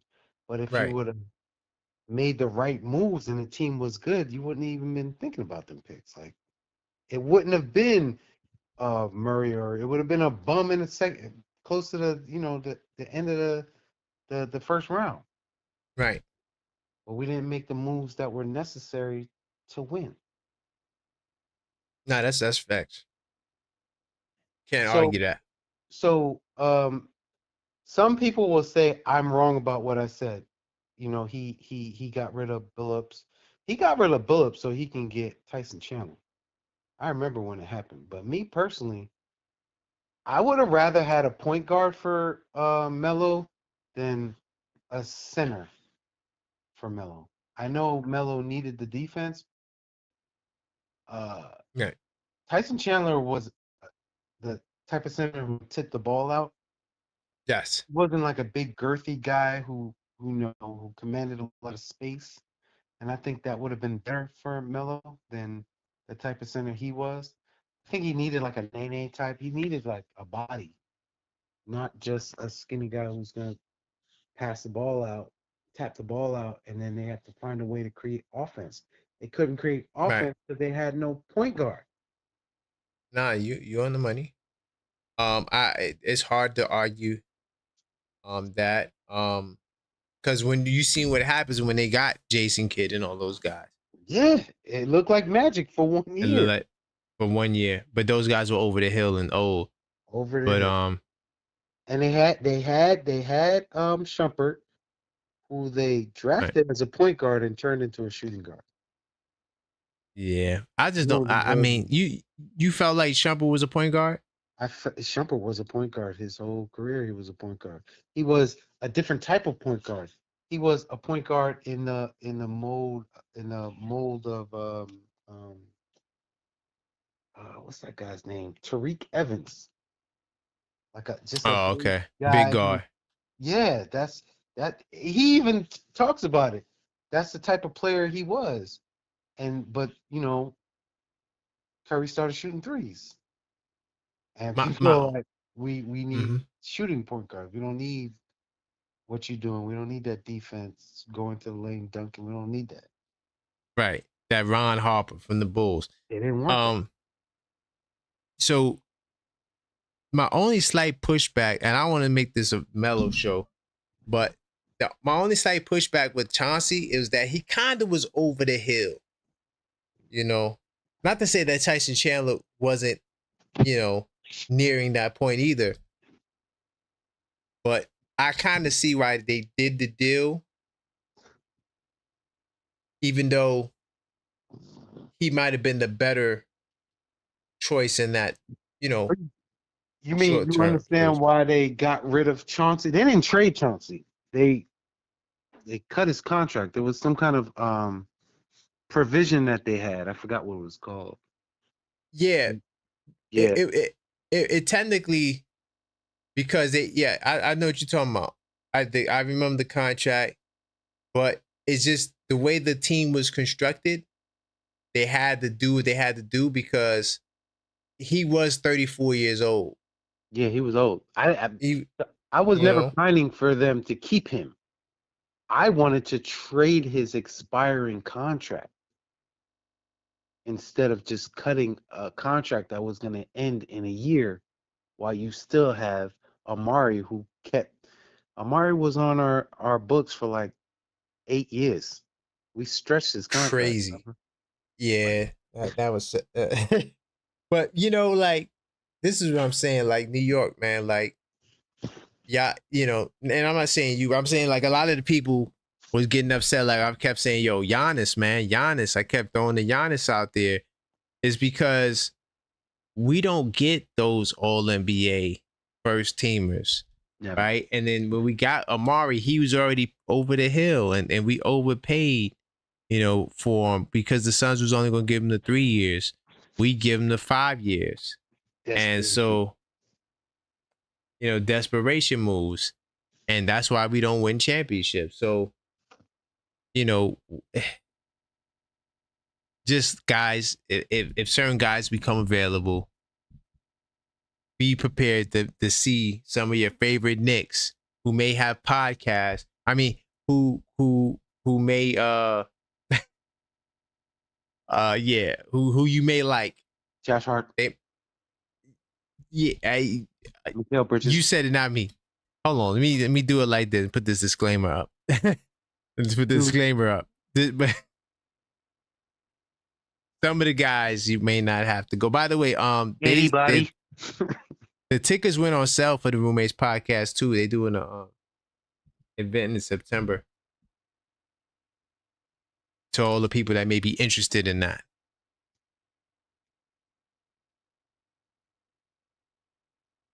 But Coach, yeah, I'm gonna let you get your final. It's been a long call. Get ready to shut down a little earlier tonight. But anything else you would like the people to know? Oh, nah. Just subscribe, hit the like button, become a member if you can, get in Discord. You know, I don't got nothing. All right, Coach. I appreciate you, man. Yeah, I always. appreciate you. All right, I see you. One. Salute. All right, that was my man, Coach, Knicks Tape Madness, Discord server, channel member, one of the first mods. Final calls for calls 646-995-83895. Actually, you know what I'm gonna do? Since he brought it up, I'm gonna talk to you guys briefly about the channel membership, or as we get ready to get on the way out. So when you click that join button, right? We got 2 tiers: starting Knicks fan, hardcore Knicks fan. I'm just gonna talk about the starting Knicks fans because it's a great place to start.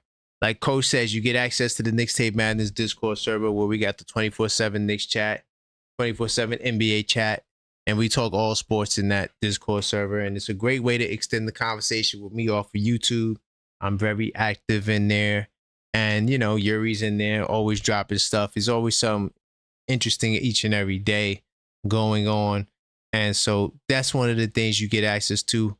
You know, I keep a closed off Discord server because I just don't want to deal with trolls and all types of people going crazy.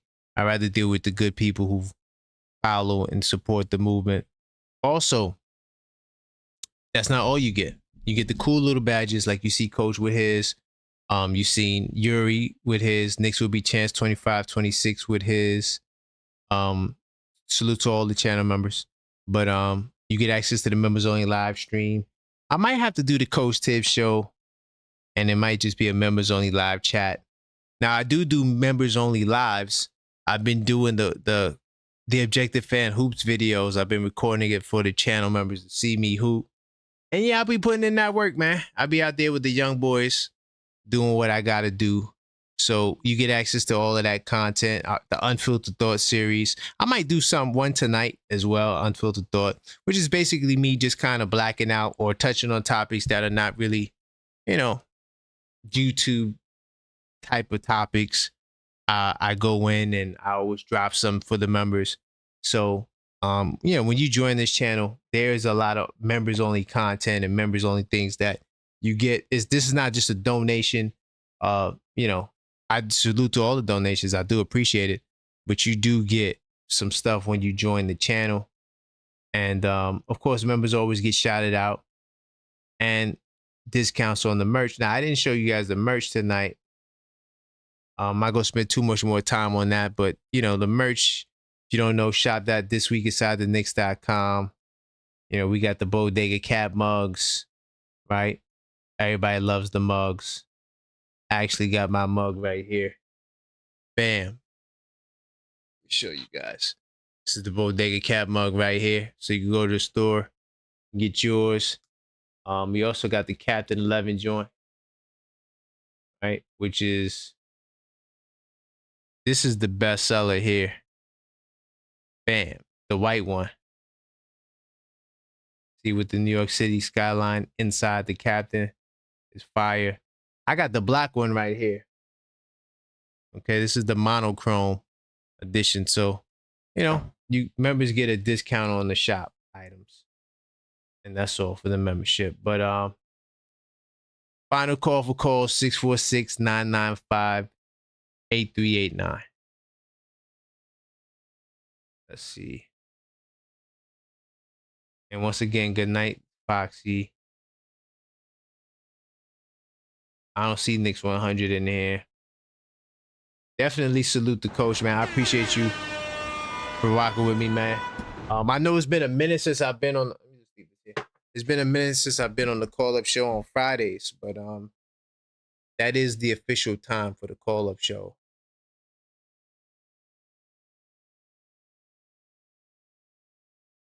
But like I said, final call for call 646-995-8389. Just in case you guys want to tap in. I'm looking for Knicks 100. I don't know what happened to him.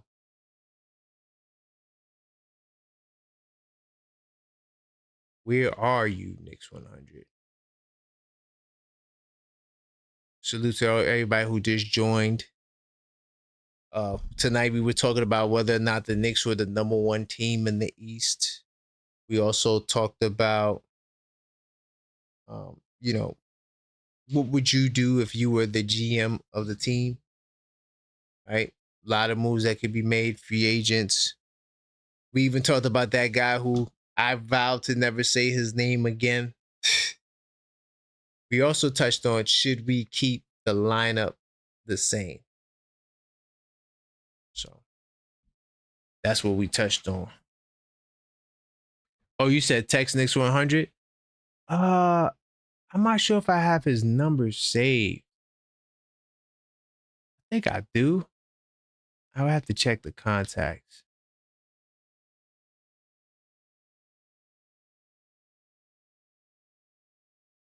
I don't see his number. Because you know what happened, right? I lost a lot of numbers multiple times because I had to reinstall the phone app for various reasons.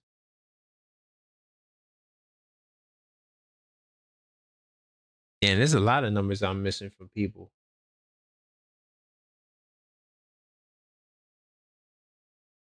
But I do want to give a big time salute to everybody who called up.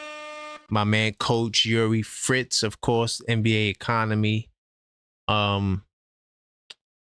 Foxy, salute to you for calling up, man. I appreciate you. Didn't get Trevor on the line, but he was in the chat. Salute to Trevor. Salute to Knicks will be champs 25-26. Salute to Yuri. Salute to Coach, all the channel members. Salute to Hotline Bling. Foxy, active in the chat. Knicks 100, you disappeared. Not sure what happened to you. Hopefully you're good. Salute to Dripmore. Who else was in the building? Size 9. Even though, you know, a lot of things we don't agree about. Oh, of course. Salute to still Knicks fans, man. You know, once again, condolences to you and the family of your friend who passed away, man. I am very, very, you know, supportive in sending love and support because, yeah, I lost like 3 friends that were all younger than me, but in my age range, in like a 2-year time span. And, you know, it was very, very sad, you know, especially having to see when you go to funerals where the mothers are, you know, the ones who are burying their children. Those are always the saddest funerals. Salute to Nick Shack as well. I want to thank all you guys for tuning in. Since none of you guys want to call up, I'm going to end the show here. And until next time, let's go Knicks.